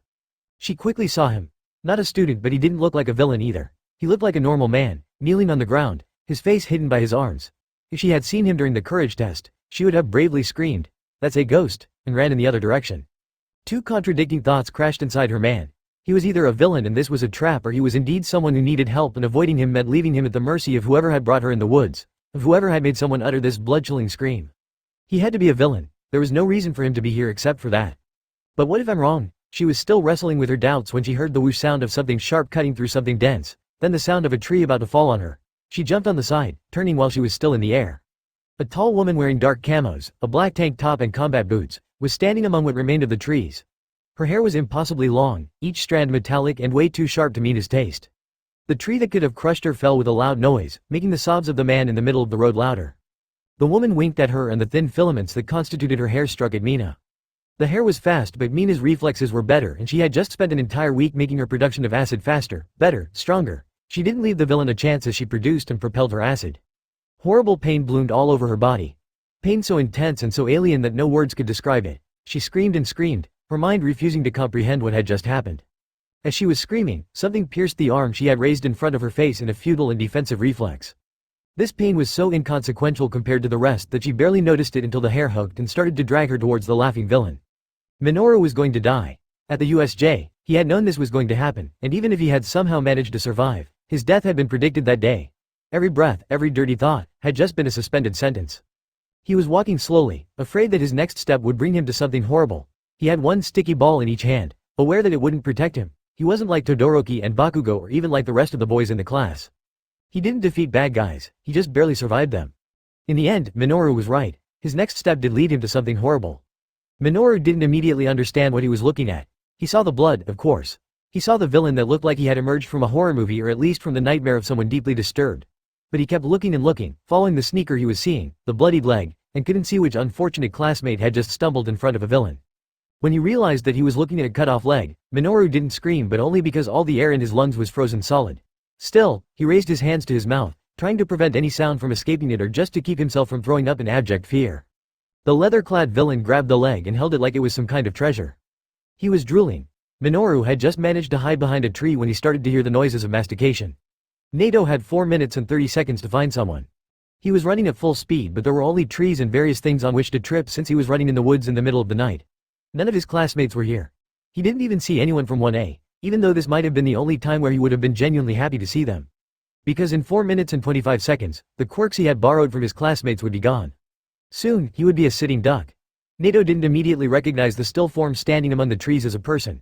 He almost ran into him, carried by his momentum, but some atavistic instinct made him freeze before his brain could fully register what he was seeing.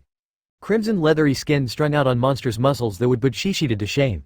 A head that had dropped any pretense that it belonged to something from this era, looking like what a mix between something feline and the most vicious velociraptor Nato could have imagined. Impressive talons finished his fingers, the kind that belonged less to a hawk and more to something from a horror movie. Fuck. The villain smiled at him, revealing a row of teeth that were the stuff of nightmares. One moment, Kutra was in his room. The next, he was throwing himself to the ground as something huge and dark almost ripped his head off. Someone screamed in pain or maybe despair. Someone else screamed. The voice not belonging to a human voice but still managing to convey rage. Blind panic flooded the child's brain. He had to run, he had to escape. Tokiyami, calm down, a girl screamed, more to make herself heard than because she had lost her cool. Kutra recognized this voice. It belonged to the ponytailed girl who ate a lot but he couldn't see her. The woods were too dark, there wasn't even a moon tonight. I can't run, the birdface answered, sounding in pain and horrified, terrified at the idea of hurting her while fists of darkness were hitting everywhere. Kutra didn't know if the black-haired girl did run. He didn't look back. Instead, he crawled, keeping low, and once he was out of reach, he ran as fast as his legs could carry him. There were no thoughts in his brain except the certitude that he had to hide or something horrible would happen to him. Asui and Toru were lying on Uraraka, probably crushing her, but the alternative was worse. Above them, one of the explosive Numas they had seen at the mall was perched on a tree, trying to find a target. But Toru was the perfect invisible flesh blanket and Asui's camouflage had become better in the last few days. They waited, seconds passing too slowly. Toru was sweating, she could feel it in her back. Eventually, after a small eternity, the Numu took flight. Toru waited 30 seconds, she even counted them, before she started to get to her feet and Asui followed her. They were giving a hand to Uraraka, who was a little red in the face, when Asui's head whipped in the opposite direction that the explosive Numu had taken. A second explosive Numu was watching them, his skin already starting to glow. Oi, half and half. Do you have something more important to do? Bakugo almost snarled. A fucking date to cancel, maybe? Shoto quickly finished typing his message but he didn't put his phone back in the pocket of his UA tracksuit pants because of his classmate's comment. It was because he was carrying the vice class representative and with her chest pressed to his back, he could feel her breathing and her heartbeat picking up. Yaoyorozu would be waking up soon and he didn't want her reading over his shoulder. Mind your own business, Shoto warned him, unease starting to rise within him. It probably said a lot about him that he was more worried about his best friend who has to be sleeping soundly in his bed than about his classmates who were in the middle of a villain attack. Because he just knew that anyone would be called. They were in the middle of nowhere and hero students, and even the pro-heroes, could do the math. Calling for backup would take time. While there was an organization specialized in dispatching agents quickly just one app away. Midoriya might have said that his organization wouldn't go to non-verified members of the server but they would still call for his help because survival was never about rules. And Shoto knew Midoriya. He might be able to lie to himself and convince himself that he could leave people asking for help alone but Shoto knew better and so did All for One, Nagisa and whoever would be needed to sit on him and prevent him from running to a place full of heroes who wouldn't hesitate to arrest him. But even if Shoto stayed silent, Midoriya would know that the summer camp was attacked and no one would be able to prevent him from rushing to Shoto's unwanted rescue. So Shoto hoped that, for once in his life, his best friend would listen to him and believe in him. Don't fucking bother, Bakugo barked. No pro will arrive in time to help us, we're on our own. Thank you for your input, Shoto breathed, exasperated. For a moment, he thought that Bakugo was going to explode right here and there. They had never been able to stand each other.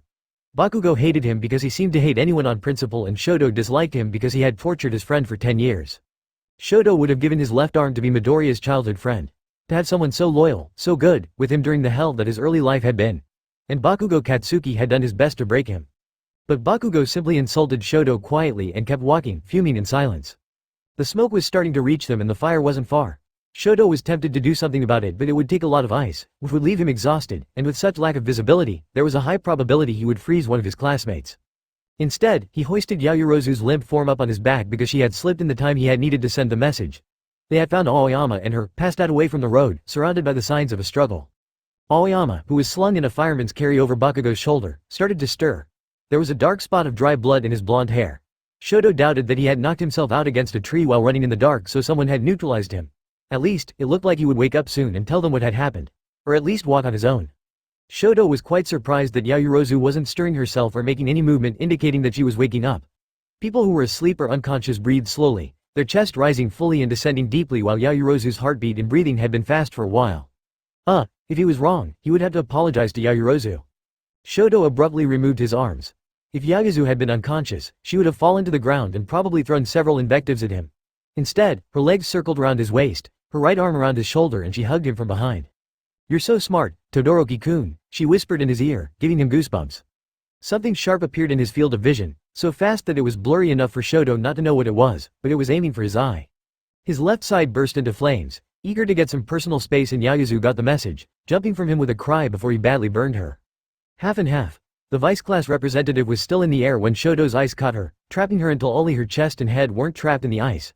The knife was still in her hand. "You didn't even hesitate," she said, something dark in her eyes, like he had betrayed her when he had prevented her from stabbing him. "You could have burned me alive, and you call yourself a hero?" In this moment, Shoto had the confirmation that this wasn't Yayorozu under a mind manipulation quirk. Like father, like son, right? She smiled, and everything about her expression was wrong for the face of the other recommended student in 1A. Shoto crushed the hint of annoyance those words gave birth to while Bakugo, a hand now free so he could use his quirk more easily, approached. "What the hell did you do to Ponytail?" "This one," she smiled, but now she had fangs that definitely didn't belong to Yayorozu. "Nothing, she is so cute, but we didn't get to become friends. I couldn't even play with the adorable blonde boy, couldn't let you two suspect anything." She tilted her head, and with the movement, some goo fell down the ice, revealing another girl, with blonde hair and golden eyes. She shook herself like a dog out of the rain, literally shaking off her disguise. "Todoroki Shoto. Bakugo Katsuki," she spoke their name like she was tasting them. Bakugo and Shoto immediately realized that they were specifically targeted. They whipped around, looking for a threat, and what looked like an explosion of thin razor blades surged at them from the wood. In less than a second, Bakugo and Shoto had the time to see a woman with prehensile hair standing in the woods, holding what looked like a passed-out man by the scruff, while they used their powers in order not to be skewered. They used their flames and explosions at the same time. There was no pain quite as bad as fire.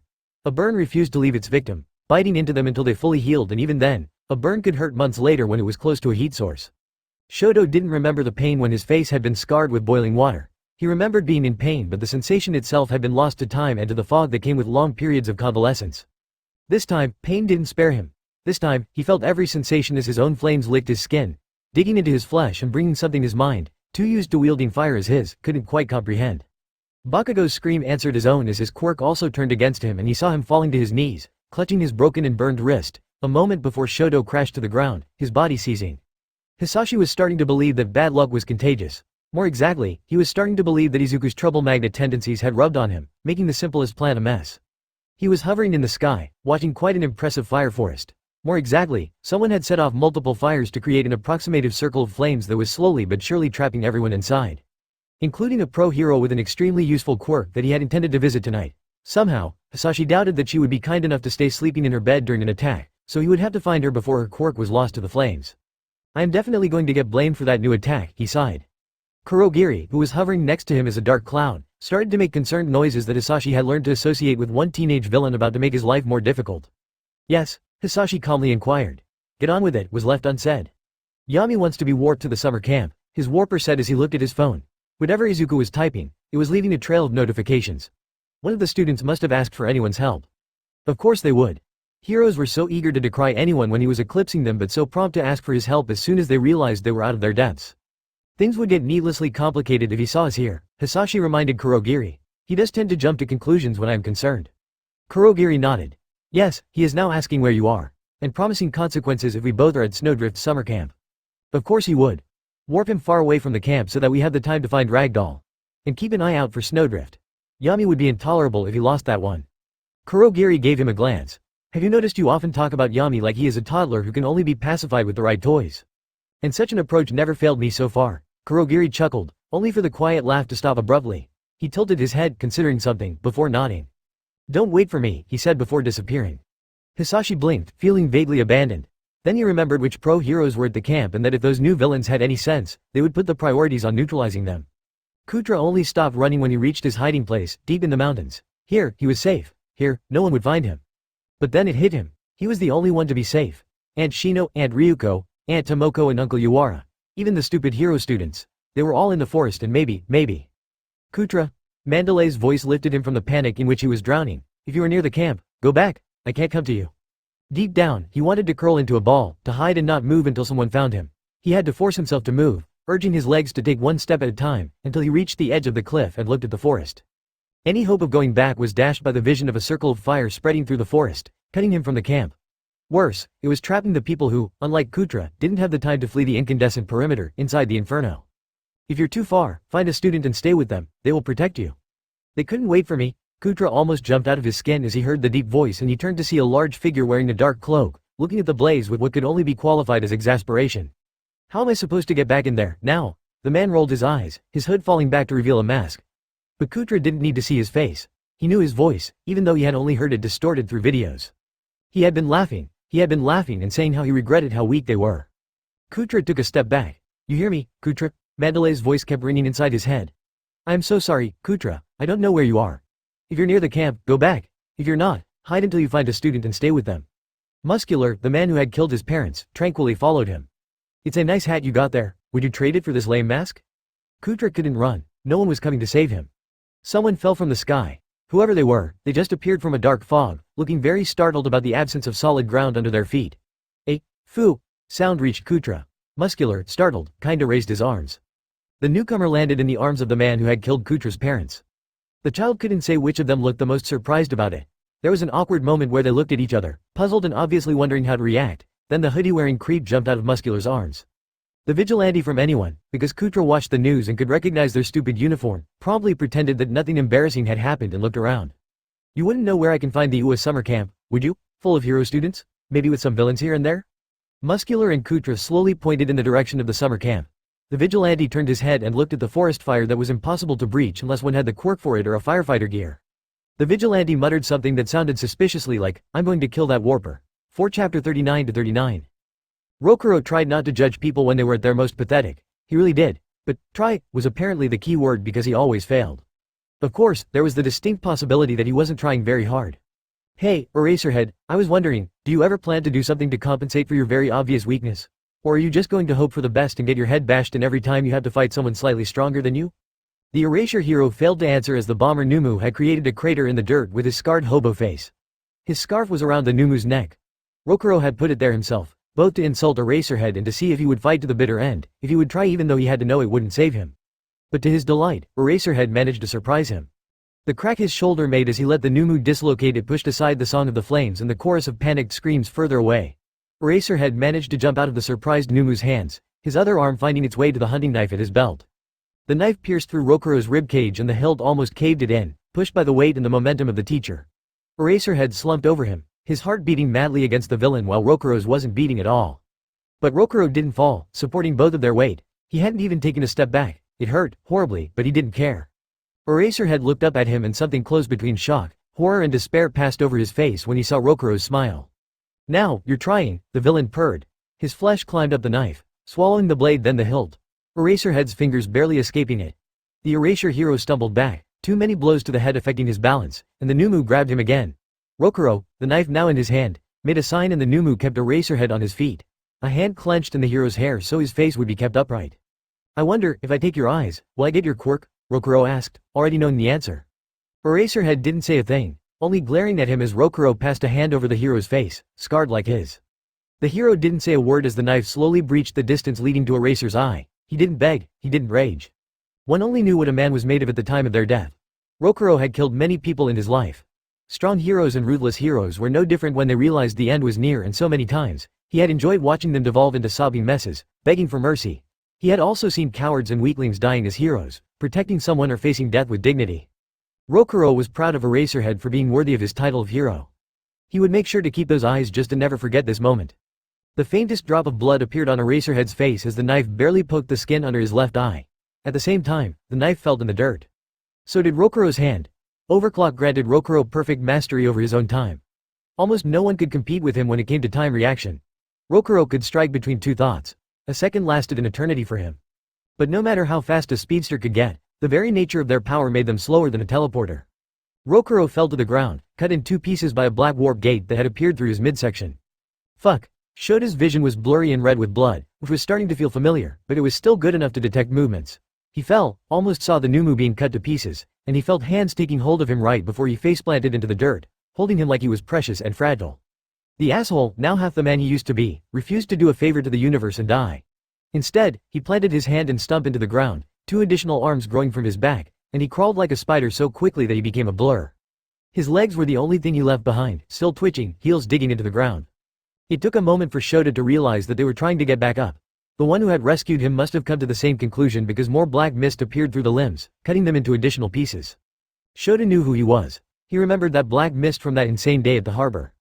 He opened his mouth to ask what the hell was anyone doing here, if the small demon was around, and whose student he had to give a sticker to for having the good idea of calling for the fastest help available. "You're under arrest," he somehow said instead to the villain. He couldn't be sure with all the black mist, but he had a keen suspicion that, just before he passed out, the villain rolled his yellow eyes. Izuku was still looking at the fire raging in the forest when the villain moved, power saturating his every movement. But he didn't attack him, even though he made a perfect target as he was literally standing at the edge of a cliff. He aimed for the child. Izuku's body moved on its own. In the next heartbeat, the child was in his arms. In the next moment, they had jumped back, away from the crater the villain had left where the child had been. Visions of what would have happened to a tiny human body danced in front of the teenager's eyes. "Hey you," the villain said. "You're pretty strong, aren't you?" He smiled, the expression half belonging to a child about to open Christmas presents and half to a predator who had smelled blood. "I was promised that I would get to meet strong people only to be ordered to murder a bunch of kids. Can you imagine how disappointed I was? But there you are, you're a vigilante, aren't you? Not one of those kids who live by the rules but someone who actually got to enjoy a real fight before." Izuku was surprised not to be recognized as an anyone member. He had thought that All for One stunt at the harbor had obliterated any chance of anonymity for his organization. "I am Muse. I know who you are," Izuku said. A ranked villain muscular. A quirk that allows you to manipulate and amplify your muscle fibers to grant you additional speed, strength and durability. You killed civilians. You killed pro-heroes. Among them, Ice Princess, Rock Titan, the Water Hose. In his arms, the child became very still, and others. Izuku loved heroes and couldn't help but to obsess about them. It wouldn't make sense for him not to know someone who loved killing them so much. He also knew that a fight was inevitable. Muscular didn't only kill heroes. He killed athletes, he killed powerful criminals, he killed masters of their craft, really, anyone who seemed strong. He couldn't be reasoned with. Still, Izuku tried, because he had to. It felt important. "We do not have to fight. I am not a hero, we could just both walk away."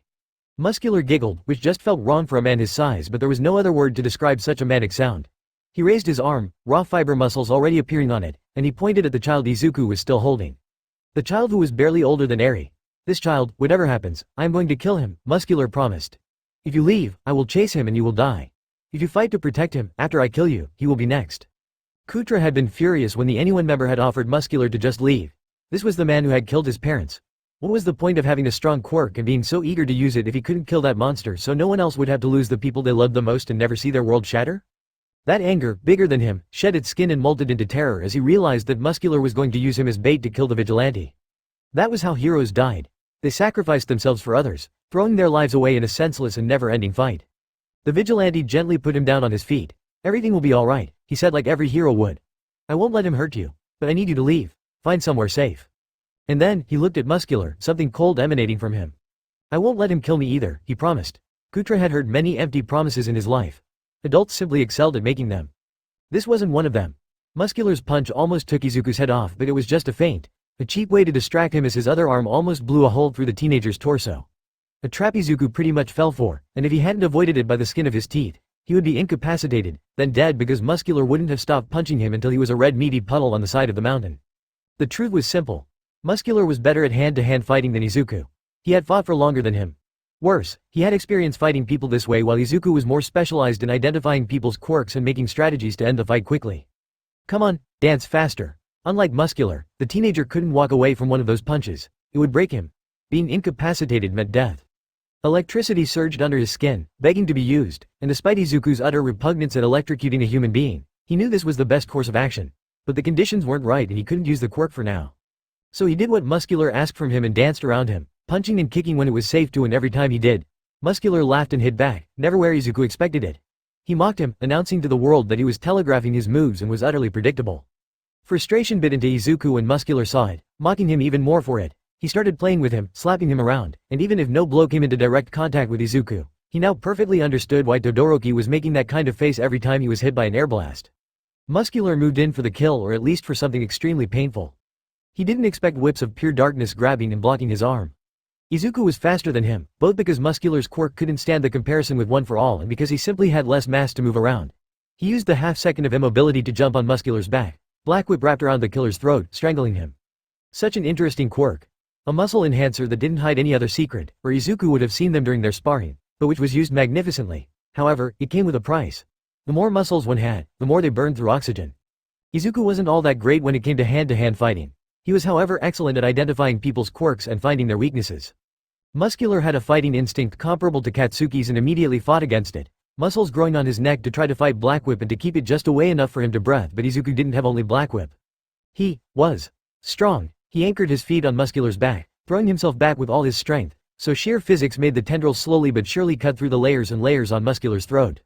The villain roared, now more a ball of squirming muscles than anything vaguely humanoid, and he trashed, trying to grab Izuku, but the teenager was moving too fast, ripping his legs from the muscles trying to grab him, blood spraying around.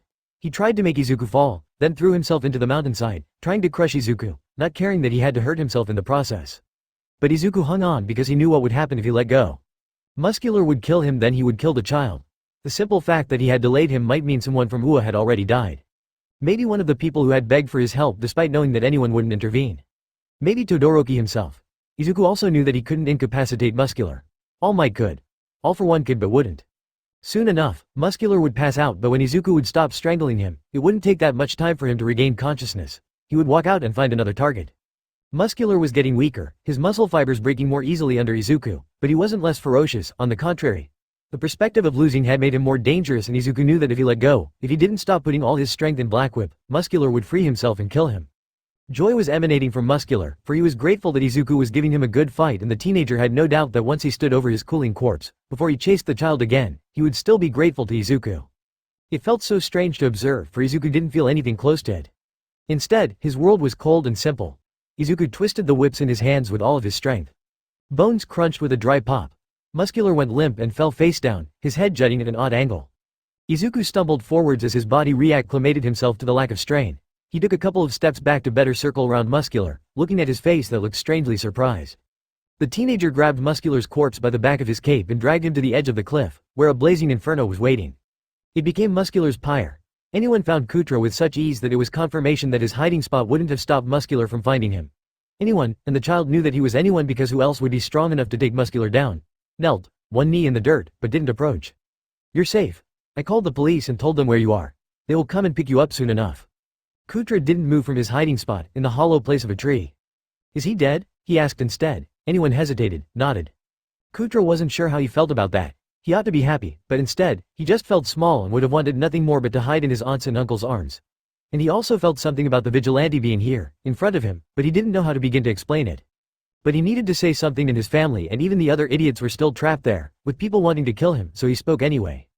Are you going to kill the other villains too? It wasn't the thing to say. He saw it in the way anyone didn't exactly flinch, but that obviously made him sad. Stupid of him.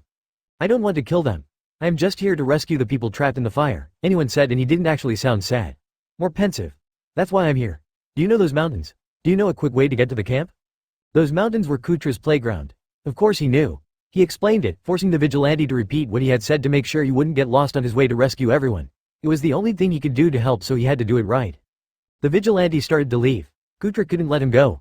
The moment he had seen him coming back from the fight with Muscular, he had felt grateful. Grateful that anyone hadn't thrown away his life for him. Grateful that he wouldn't have to leave with that. Grateful that he had been saved anyway, and grateful that Muscular could be stopped. He pushed the words out, even if he didn't really know how to express those feelings. It showed. Thank you for not dying, keep doing that.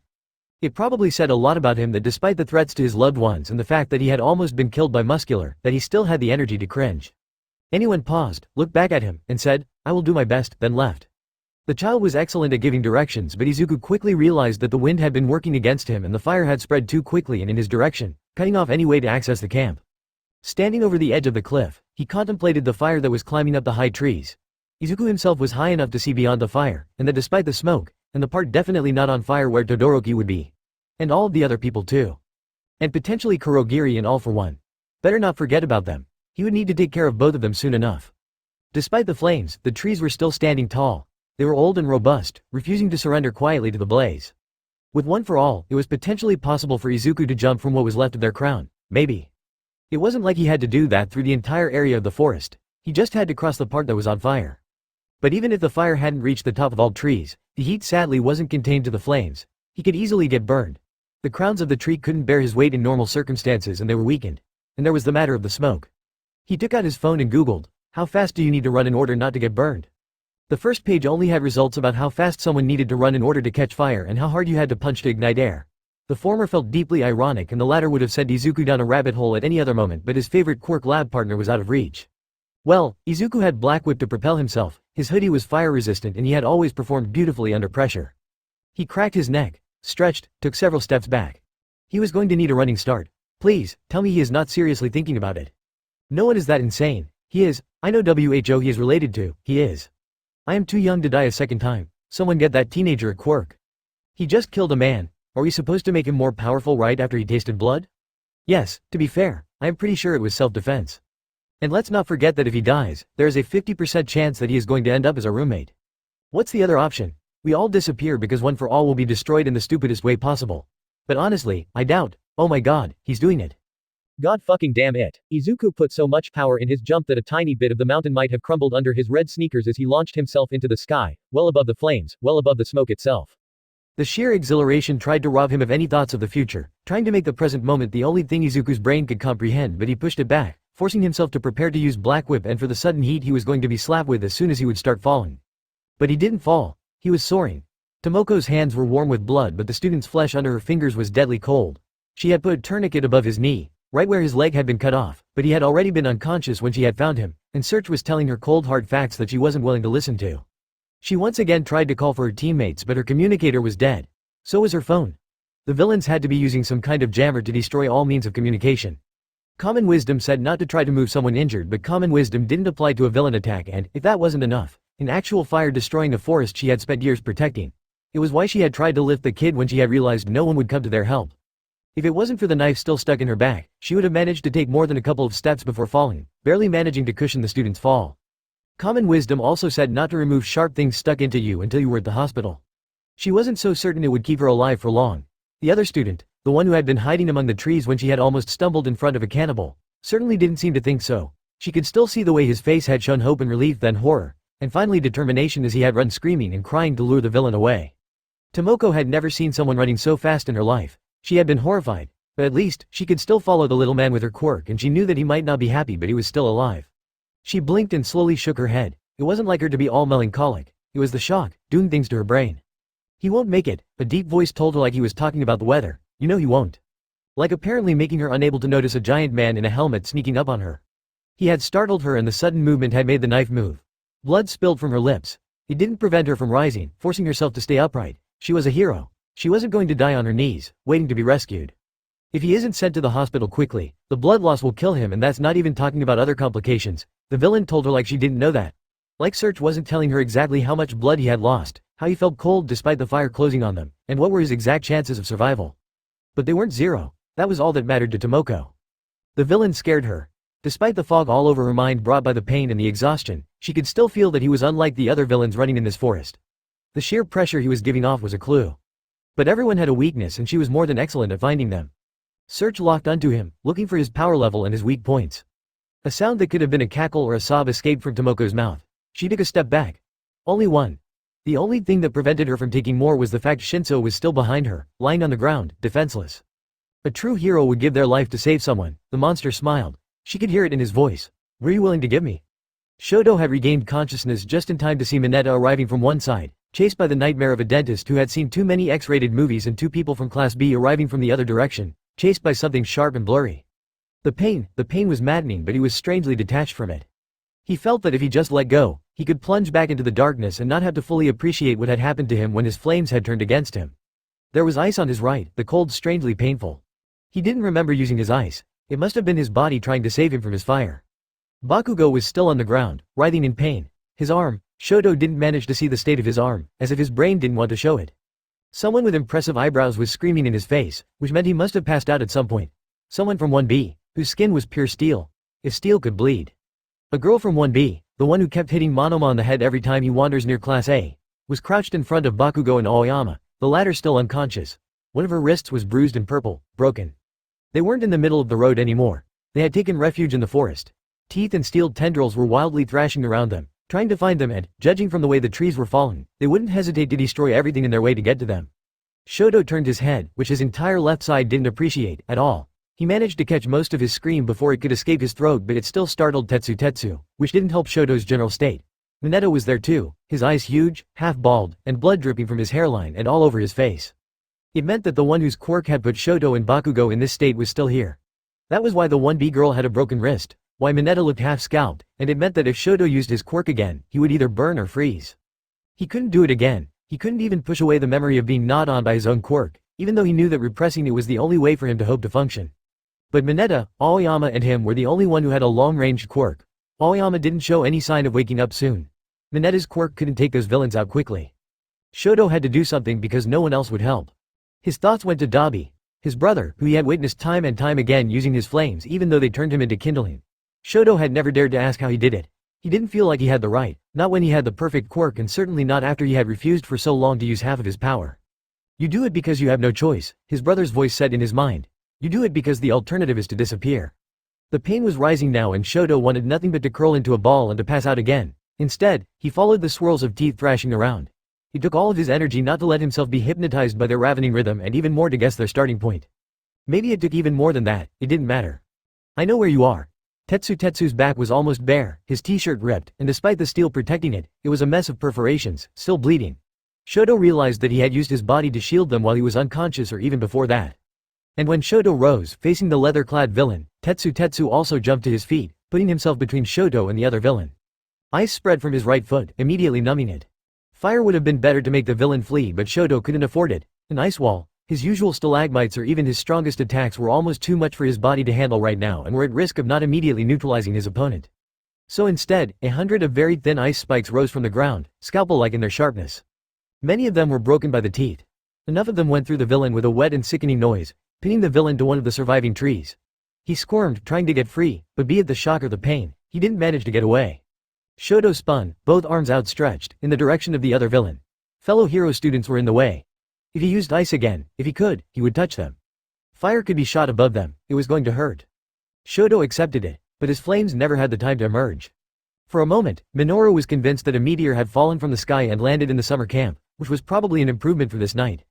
Someone crashed to the ground, making it crumble under the impact and the surviving trees blown away. Green lightning illuminated the night, showing a familiar figure wearing a dark hoodie covering his face, kneeling in a crater of his own making.